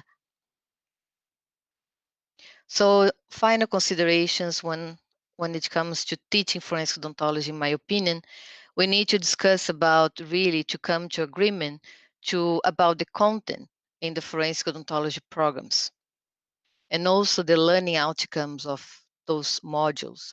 What modules should be compulsory? Of course, I understand that different countries, we have different needs. Sometimes malpractice is more present in different countries, bite mark, and we know that human identification is everywhere. But I think we need to talk more about the teaching in forensic odontology. Lecturers. Also, we need to understand that even as lecturers, we need to get prepared to this online teaching wave. That's a tsunami really coming, already happening, and also maybe other chains that we also need to adapt. Okay, the style of assignment, etc., etc. What is the best mode of study? Should we, what is the percentage? If you think about blended teaching, should we consider 50% online, 50% face-to-face, or no, that's not possible with pandemic, at least just 1 hour per week face-to-face? How can we test the quality of teaching if this was affected or not? Should be synchronous, should be asynchronous? So all those questions now are raising. And also quality assurance. We have guidelines for writing the dental report, guidelines for human identification, age estimation, bite mark. How about guidelines for teaching forensic odontology? How about we think about that? How about national associations start to, discuss with IOFOS and decide for something for the teaching? I think would be really interesting, and I would be really keen to pair up with friends to start something about that. And last but not least, the students. We teach the students, we are worried about the students, we are concerned about the students, and we also not only teach the students, we need to think about okay, we're releasing more forensic dentists trained in the world. Do they have jobs? Do they have insecurities still? Do they still need a mentor back home? Do they have someone to look after them for the next first or 2-3 years after graduating or after finishing a master degree? Do they have support from national associations? Do they have national associations in their countries? Are they the pioneers?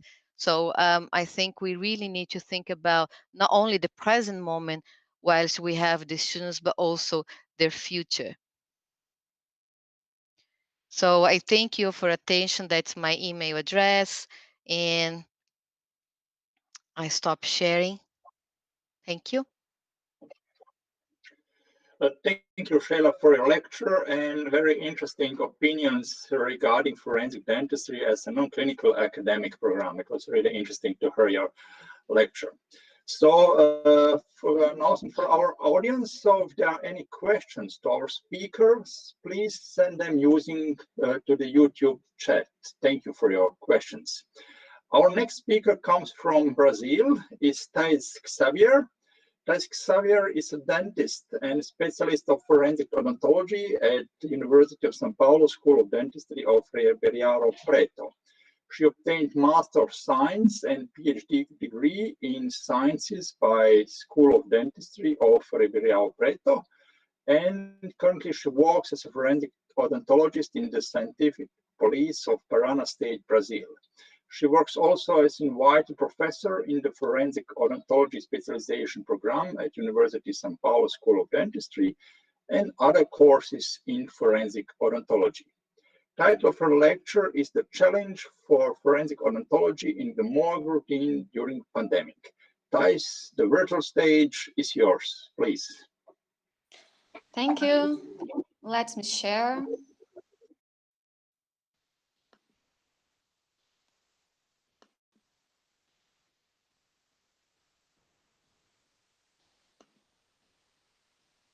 Are you see? That's okay? Yes, that's okay, Thais. Perfect. Thank you, Ricardo. So, hello, everyone. It's a pleasure to participate in this symposium, especially alongside admirable colleagues, and I would like to thank you for the invitation. I have worked from the pandemic perspective in a morgue all this time, and I hope I can clarify some points today. It is a very relevant topic that brings a lot of concerns regarding the health of dentists who have worked in this field. And the big question is, what is the challenge for forensic odontology in the morgue routine at this moment? Before I can answer this question, let's take a look at some numbers first.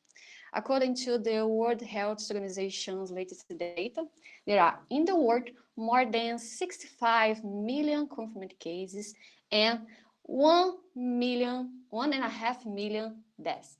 And in that scenario, Brazil, for example, has shown a worrying situation, fortunately.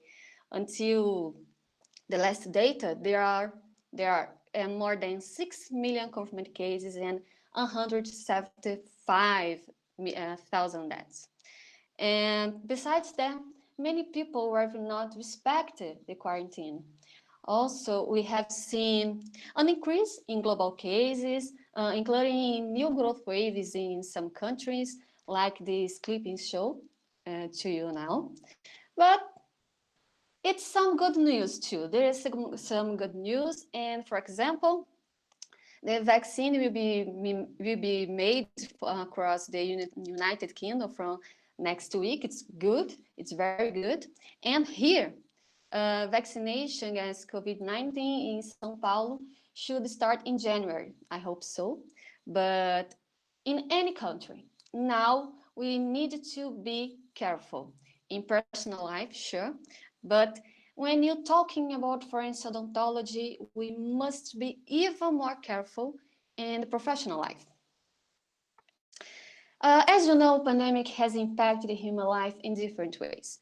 Healthcare, obviously, is a desperate situation.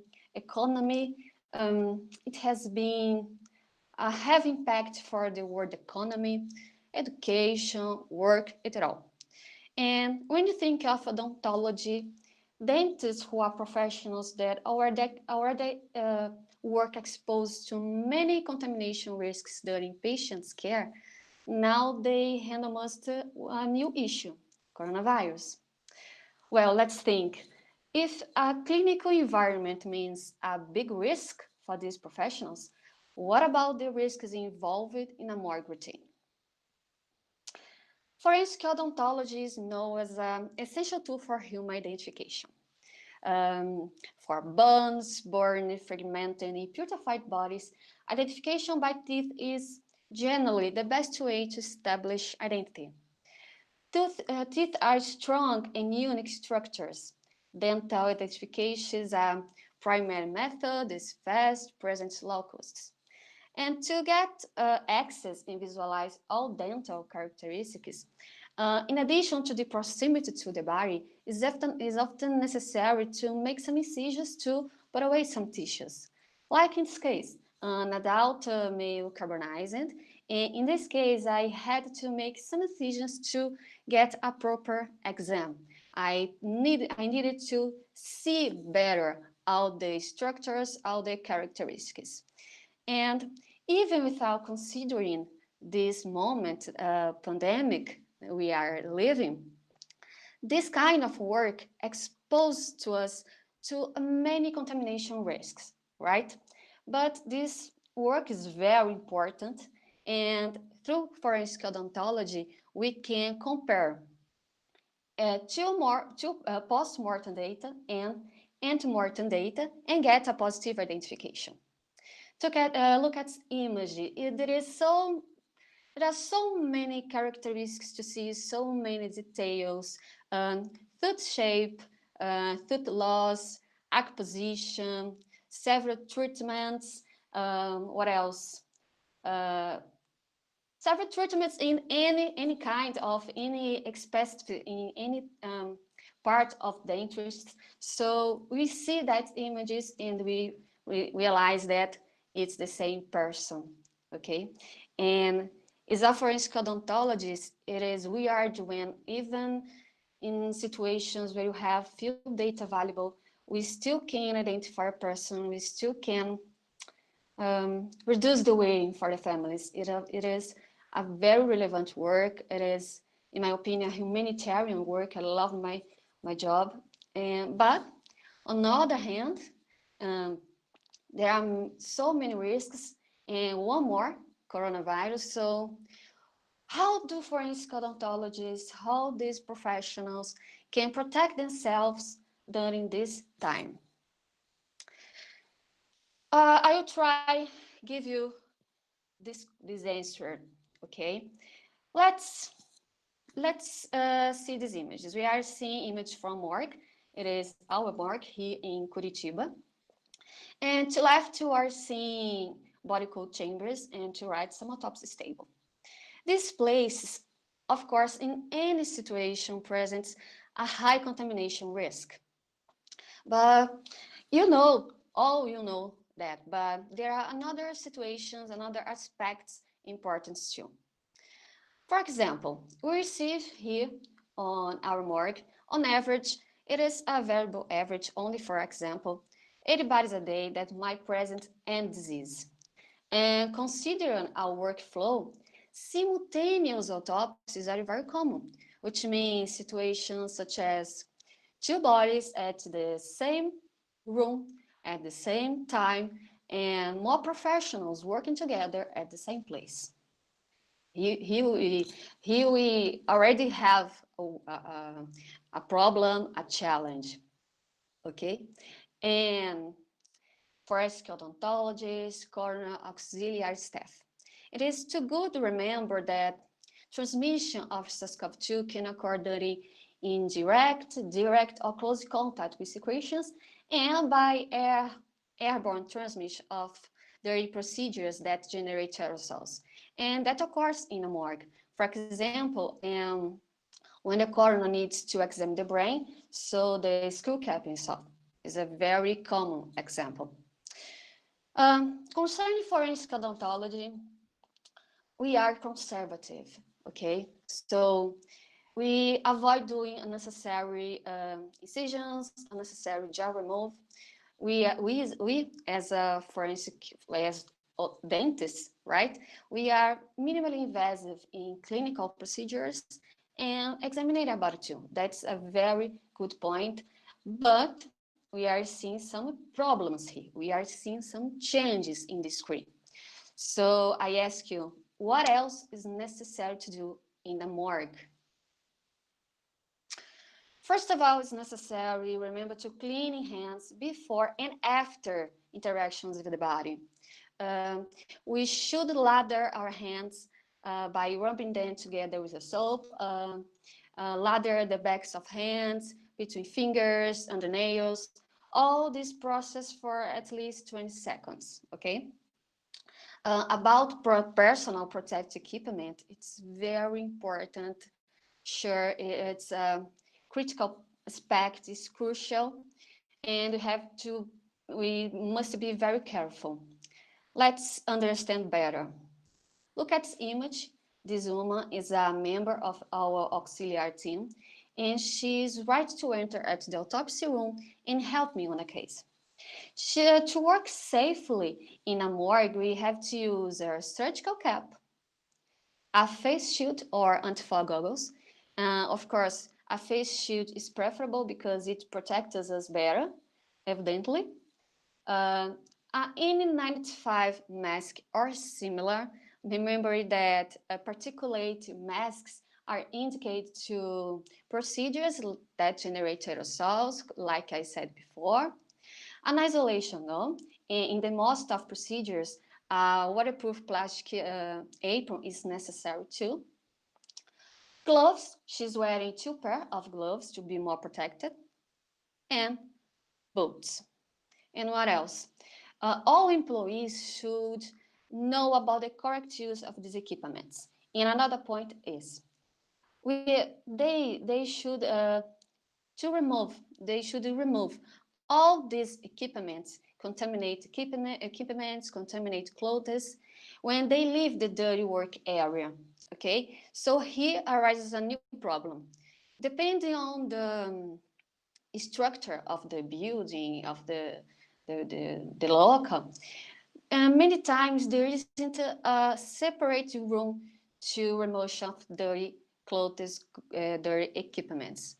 In this case, if it happens, it could carry out as close as possible the dirty area, because people should not enter clean areas wearing this used equipment. It is very important. Another important point is limiting the staff who are involved in the autopsy procedures. That isn't difficult. It's more about a schedule, a very schedule, and we should keep only the necessary personnel indexed in these activities. And further, as a professional, when you start an autopsy and another colleague already is working, if I can wait, I wait. But sure, it's whenever possible, okay? And another topic, very relevant topic. And to minimize the risks of transmission of infectious agents, we should make sure that all techniques you minimize liquid dispersion, and all instruments likely to cause punctures and cuts are used correctly to avoid jar injuries. And during the autopsy, all equipments must be, the number of sharp instruments on the postmortem table is kept to a minimum. It's very important too. And it is also preferable use blunt-ended scissors and scalpel blades, and also manual saw. Why? Because mechanical saws, and I talked about it earlier, this equipment could produce droplets and splashing, and especially at this time of this pandemic, we have to avoid it. What else? It's very important to pay attention to environment cleaning, right? So all autopsy rooms must be cleaned with water and soap, and after a solution with 0.1% sodium hypochlorite or 17% ethanol should be placed on all surfaces for at least 1 minute. It's a protocol too. And the ventilation in the environment is very important. So because we can work in a natural ventilated space or in a controlled airflow space of at least 6 or 12 air changes per hour according to construction. And lastly, a logbook with names, schedules, activities of all employees associated to post-mortem examinations and cleaning of the autopsy room is kept in phase 2, a possible follow-up if necessary. Well, it's a briefly explanation, and my final message is we are living in a challenge, but with good management practices, restricted access to PPE, and being careful to biosafety procedures, we can work safe in forensic odontology in a morgue routine, and all forensic dentist works will continue to relevant work for society. So, but securely, of course. So I finish here. Thank you very much.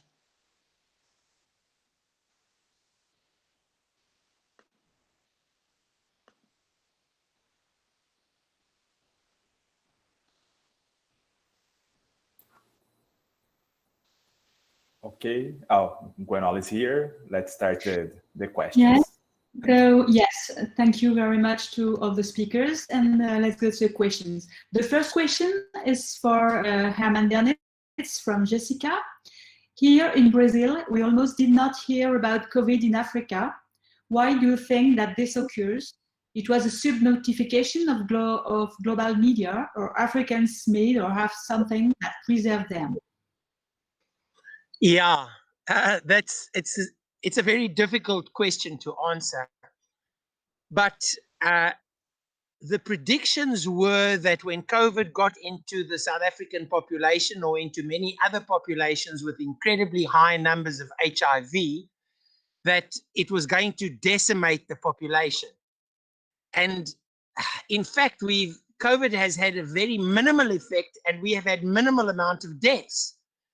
Now, there are lots of speculations, and I don't think I'm in a position to make them, but many people say that antiretrovirals might have some kind of protection to COVID.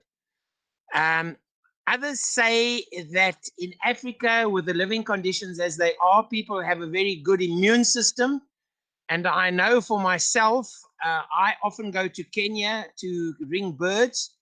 And my colleagues from Europe drink the water and eat the food, and most of them have a diarrhea within a day or two, whereas we have, I think, a much better immune system and we don't get sick. I don't know the real answer, but I can tell you that COVID has had a very minimal effect. It could also be the very stringent lockdown, but COVID has not been a major issue in South Africa.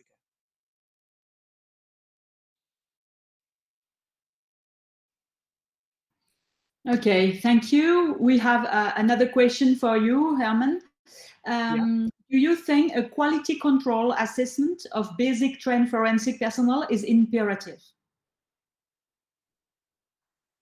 You must understand that these individuals that were going to the mortuary are all qualified have a forensic dental diploma, which is a university training with a applied oral biology course, and then usually 18 months of intensive forensic dentistry under my guidance. So these people, I would consider them highly trained, but yeah, in South Africa, we like to take those individuals, put them through an MSc, PhD before we believe they're really highly trained. Okay, so thank you. The next question is for Sheila from Gian Bustamante. With all the progress we have made in this short period of time on online meetings, do you think a specific platform would be interesting for forensic odontology teams, or do you think that what we already have available is enough? What kind of tools do you think would be good for teaching what we don't have yet?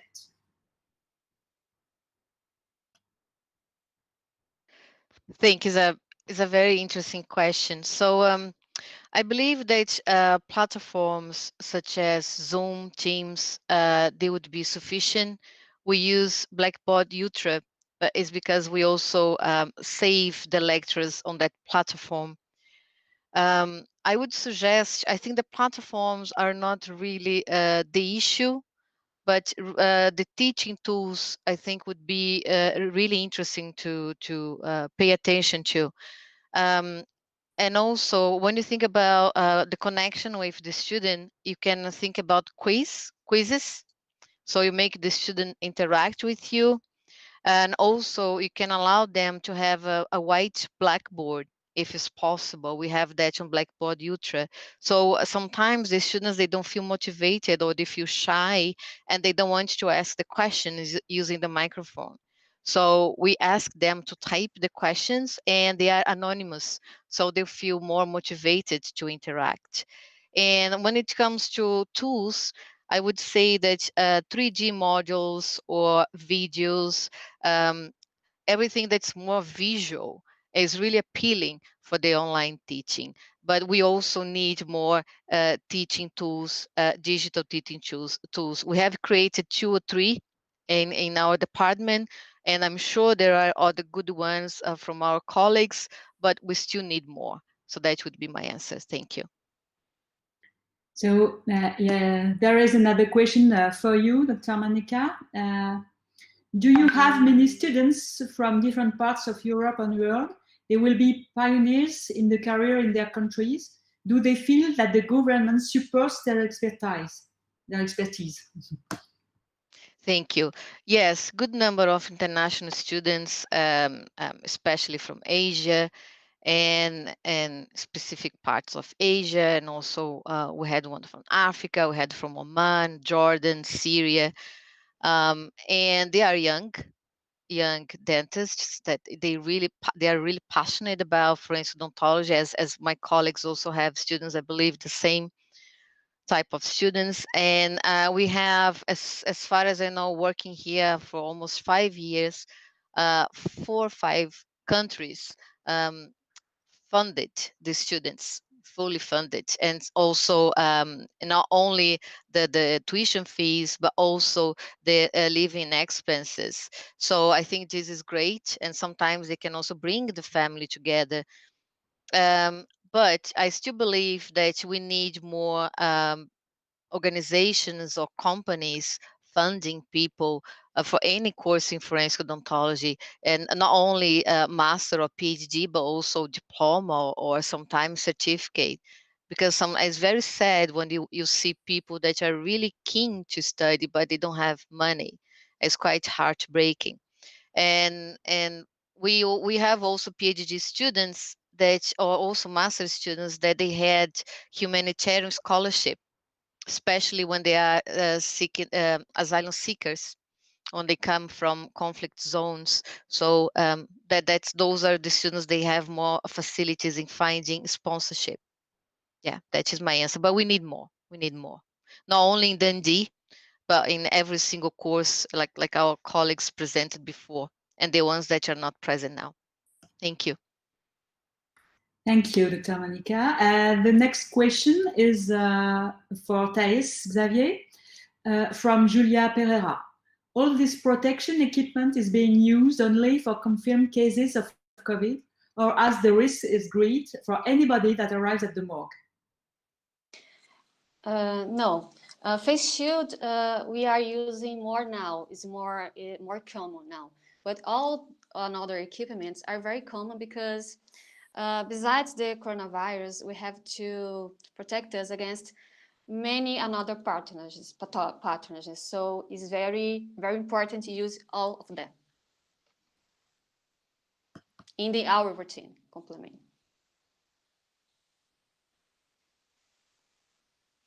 The last question for Xavier. What agent for keeping in mind the pandemic?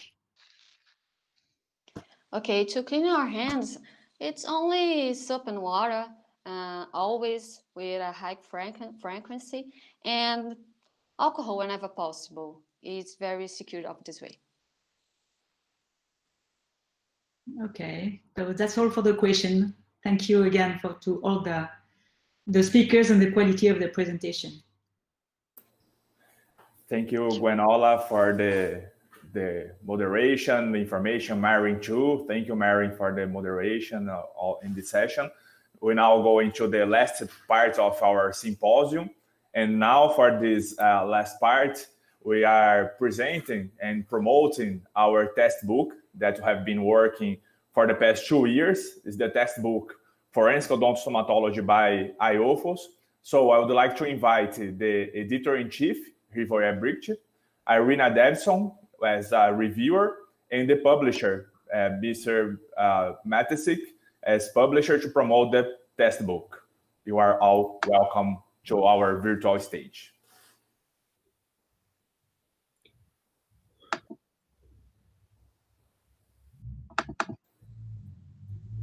Thank you. Okay.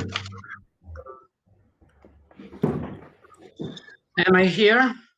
Yes, you just need to go to our presentation. Yes. And then presentation And full screen. Yes. Okay. That's perfect. Do you see? Oh, thank you very much. So on the end of this symposium, I would like to say that we are very satisfied with all of that before, with your presentation, with your time, and with presenters and moderators, and of course with audience from on YouTube. Now we would like to present our results in the past 2 years.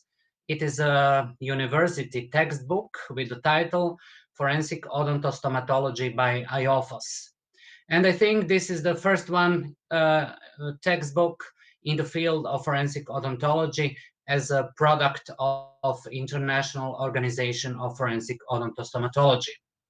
So 2 years ago in Leuven, 3 years ago in Leuven in 2017, I had idea to make something during the next 3 years. On the roof of IOFOS. So very soon after that, I promised to myself and to my colleagues, then we will write that book. Now we are witnessing about this project. So in the past 2 years, we collected all of our writers. So we selected topics to writers around the world, and there is in the front of you the alphabetic list of all of authors. There are a total of 39 authors from Australia to United States, all over the world, and they come from more than 25 different universities and institutes around the world. When we collected that materials, we divided that materials in 17 chapters. And in the same time, we try to find the best reviewers who will read that materials and who will give us some information, how is that material. So Rudiger helped me in that choice, and we found 2 excellent reviewers in the world. Here with us is one of the reviewer, Irina Davidson from Sweden, from the Department of Forensic Odontology in Stockholm, and she is also a chief of the chair of Forensic Odontology of sub-working group of DVI in Interpol. With Irina, another one reviewer comes from the field of dental anthropology, and I think he's one of the best in the world in that field. So his name is Professor Kurt Alt, originally from Germany, but right now he works in Austria at the University of Krems. After the couple of months, we receive their opinions, and some authors change some words or some mistakes in their materials. So In the same time, we tried to found the publisher, and it was in Zagreb, the huge meeting about the publishers, and they found, I think, one of the best in this part of the world. And our publisher will show his presentation after me and after Irina. So let me show you chapters. We divided our chapters in 17 chapters, and the first one we started with introduction in forensic odontostomatology and IOFOS with history of forensic odontology. The authors come from Belgium and from Croatia. The second chapter has a title, Practical Mortuary Procedure for Identification Case, and the authors comes from the South Africa University of Pretoria. In the third chapter, we try to explain the dental identification, dental charts, radiology in forensic odontology, and forensic dental photography. So we collect the best writers from University of Sao Paulo, from University of Leuven, Catholic University Leuven, from University of Lisbon, and from University of Athens. And thank you to authors. Dental materials in forensic odontology are very important in forensic odontology. So that materials comes also from the University Sao Paulo in chapter 4, with a recognition of dental implants in identification. Very rare topic, but very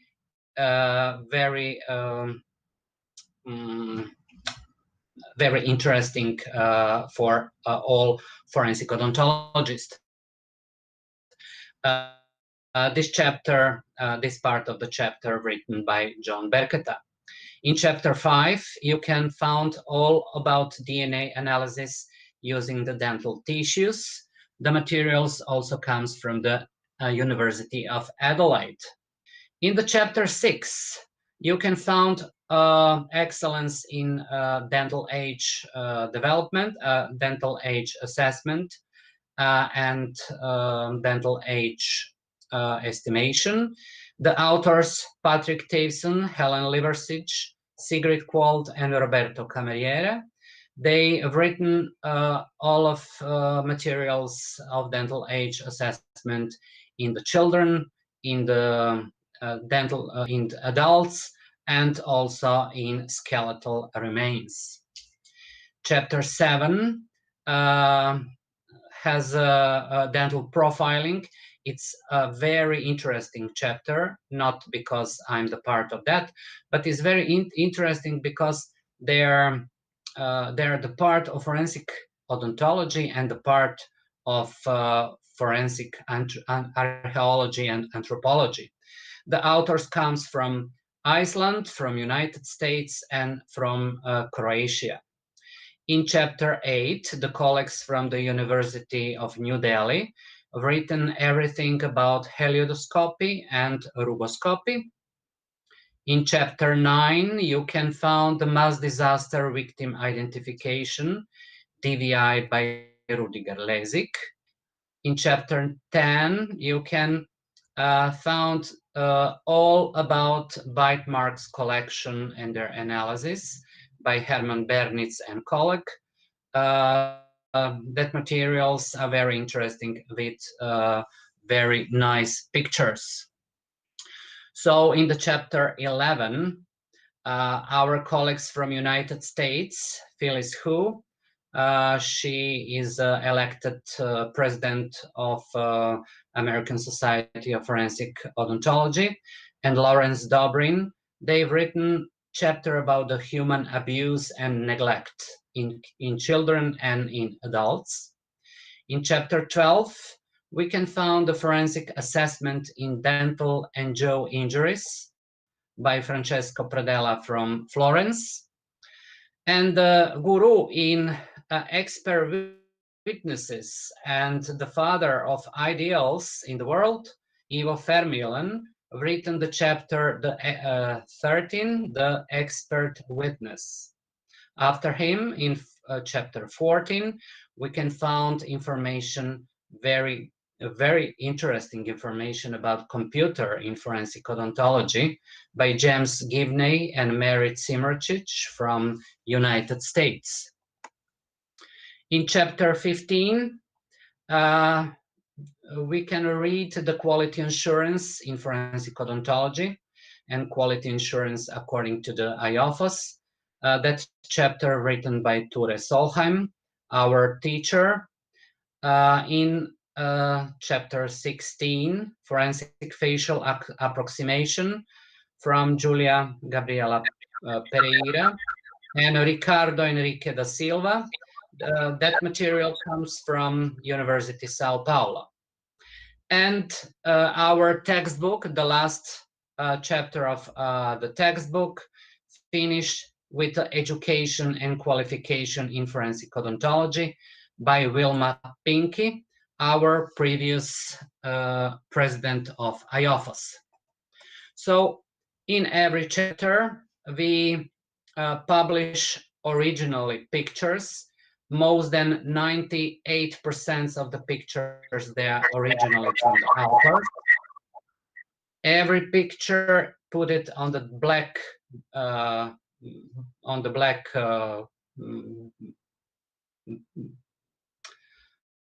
paper, and under and close to the picture is there a number. You can follow that number in the text, and also there is a title and explanation of every picture in the book. So there is a couple of chapters from different chapters. There are a couple of pictures originally.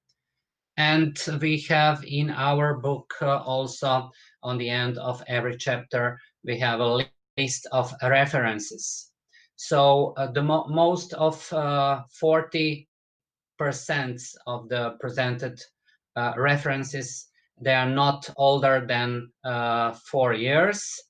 The references there we transmitted to the Vancouver system in every chapter, and we on the end of the chapter they are put in alphabetic order. The book, we finished the book on the end by index, a glossary, and when you want to find some word, you can check on the index and try to find on the page of the book. And last but not least, the preface of this book, written by our teacher, Hakan Monstart, one also of previous president of IOFOS. I think one of the biggest forensic odontologists in the world, very international, and thank you, Hakan, for all of give us your skills and knowledge to your young colleagues. Some information technically about the book. So the old member of executive board of IOFOS was involved in editing. The group of authors comes from the whole world.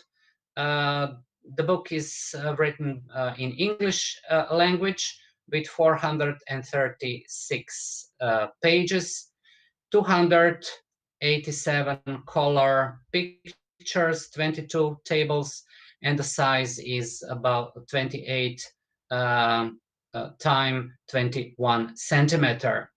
So that book is not published yet, but is finished, and it will be finished and published in January of 2021. The price for all, the price in subscription for all of us until 31 of this December, it's only €55. And down there is an email from our publisher. Much more about the book we can listen from the publisher. Now I'm finished with that presentation, and I would like to thank you all authors, reviewers, and publisher for this book.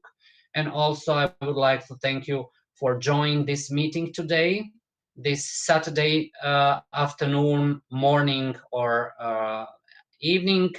And according to the end of this year, I would like to wish you to be very healthy, happy holidays, and try to be better and connect each other for the 2021.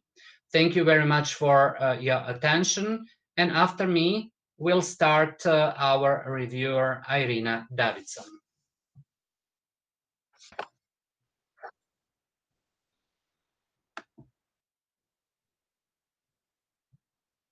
Well, can you hear me?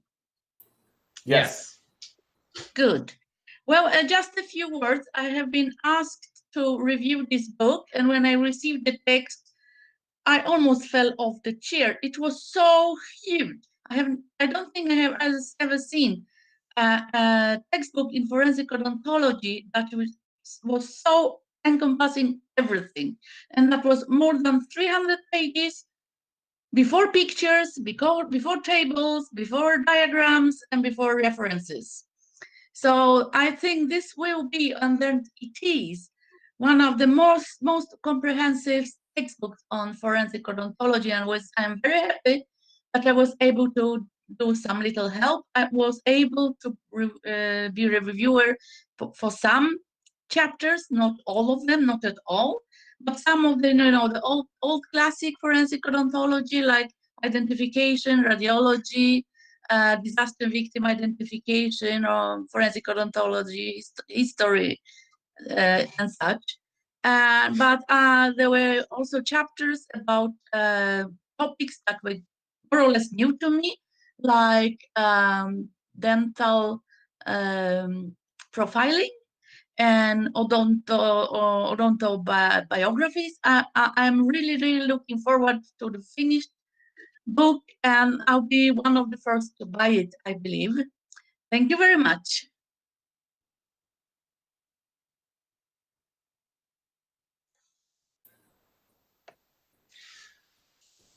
Thank you, Irina. The next one is Mr. Matesic from the publisher Naklada Slap. Naklada Slap, in translation from Croatian to English, it's mean waterfall. So, Mr. Matesic, please. Thank you, Professor Berkic. Just a second. Right. All right, so hi everyone. In the screen it says Biserka, but I'm not Biserka, I'm Krunoslav. I'm an editor in one of the departments of Naklada Slab for psychological instruments. Our director Biserka couldn't make it today, but so she asked me to say a few words about Naklada Slab and publishing of these textbooks. And of course, she sends warm regards to you all. I would like to greet all those registered for the symposium of IOFOS in the name of the Naklada Slab team. Naklada Slab is a specialized publisher of scientific and professional literature in the field of biomedical and humanistic sciences. We have published core textbooks covering medicine, dental, and veterinary sciences. Our distinctive feature is the publication of psychological tests, which are administered in all segments of society, in the education and health systems, as well as in industry through human resource departments. Our mission is to facilitate the availability of textbook literature in the Croatian language and, in collaboration with the academic community, publish translations of books which will enable equal quality studying at foreign universities in Croatia. By publishing translations, we enable the equal acquisition of knowledge in both European and world universities. For the field of dental medicine, we have published core textbooks. Some are translations, while others were written by Croatian authors. through cooperation with the academic community, the quality of our publication program has increased, and Nakladas Lab is recognized as a reliable partner to authors and renowned world publishers with whom we have personal and professional ties, including Wiley, Elsevier, Pearson, Team Verlag, etc. Publishing is a creative and developmental profession, carrying with it long-term investment in knowledge and exceptional quality. So this led Nakladas Lab to publish textbooks in the English language and original works written by Croatian and world authors. This initiative for these textbooks can be accredited to Professor Marin Vodanovic at the School of Dental Medicine, University of Zagreb, who is the editor of the library English edition, Biomedicine and Nakladas Lab. There are several other textbooks in this field, like besides this one, Biology and Morphology of Human Teeth, Essentials of Dental Medicine, and Textbook of Infectious Diseases. The first book published in this series is Forensic Odontostomatology, edited by Hrvoje Brkić with co-editors Rudiger Lizik, Ricardo Henrique Alves de Silva, Vilma Pinch, and Patrick Davison. 2 years have passed from our initial conversation with Professor Brkić and the idea to publish a textbook of this magnitude and quality. Following the submission of the manuscript, the big editorial job could begin, where many questions arose regarding terminology, photographs, tables, and other additions submitted by authors. This task revealed the qualities of Professor Brkić, his exceptional organization, thoroughness, and connectedness with members of IOFOS and all authors. The result is in front of you, and I have no words other than to express my pride that a Croatian editor, Professor Brkić, from School of Dental Medicine, University of Zagreb, together with authors from around the world, and the Croatian publisher have published this book, and I wish to share these emotions with you. Thank you to Professor Hrvoje Brkić for the confidence placed in Nakladas Lab, for recognizing and choosing a publisher who will publish this valuable work, and of course with authors from 42 universities around the world. Thank you also to the authors and reviewers who have participated in the creation of this book. During its preparation, we have contacted you regarding the language and figures contained in the text and their copyrights, and we are pleased that we managed to resolve everything, which has resulted in a respectable textbook. Initially, the book was to be promoted at the IOFOS Congress in Dubrovnik in September 2020 this year, but we hope that this pandemic will pass and that we will see each other in 2021. A better year for us all, we hope. It is my hope that this book will show our strength, that united we can create an exceptional edition which will give students access to a quality textbook and unite experts from the field of forensic stomatology, providing the latest information, but also initiate further development of this field of medical sciences. I also can take this opportunity to invite all those present to become authors with Nakladas Lab. Professor Brkić already mentioned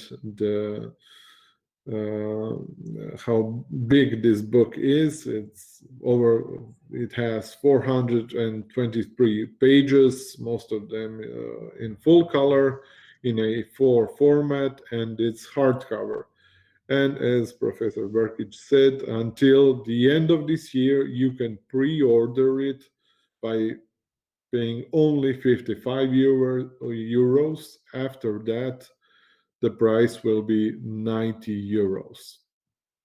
If you're asking yourself how to buy it, you can use several of our channels. You can write us at our email. This is the email, nslap@nakladaslab.com, or you can scan the QR code or click this link on pre-order, which will take you to Google Forms questionnaire for pre-ordering. The quote of the book is fixed, but the postal services are dependent based on, of course, which country you live in. So there is no fixed price for sending it to you. Just a minor hint. Okay, thank you very much for your attention, and this was a really good conference to listen to. Although I'm not a dentist, I'm a psychologist, but nevertheless, it was very interesting. Thank you.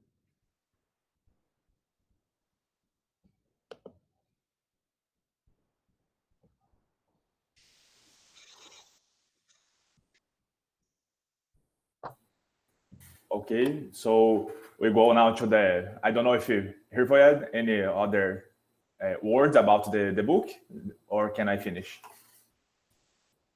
Please, you finished. I told everything what I needed.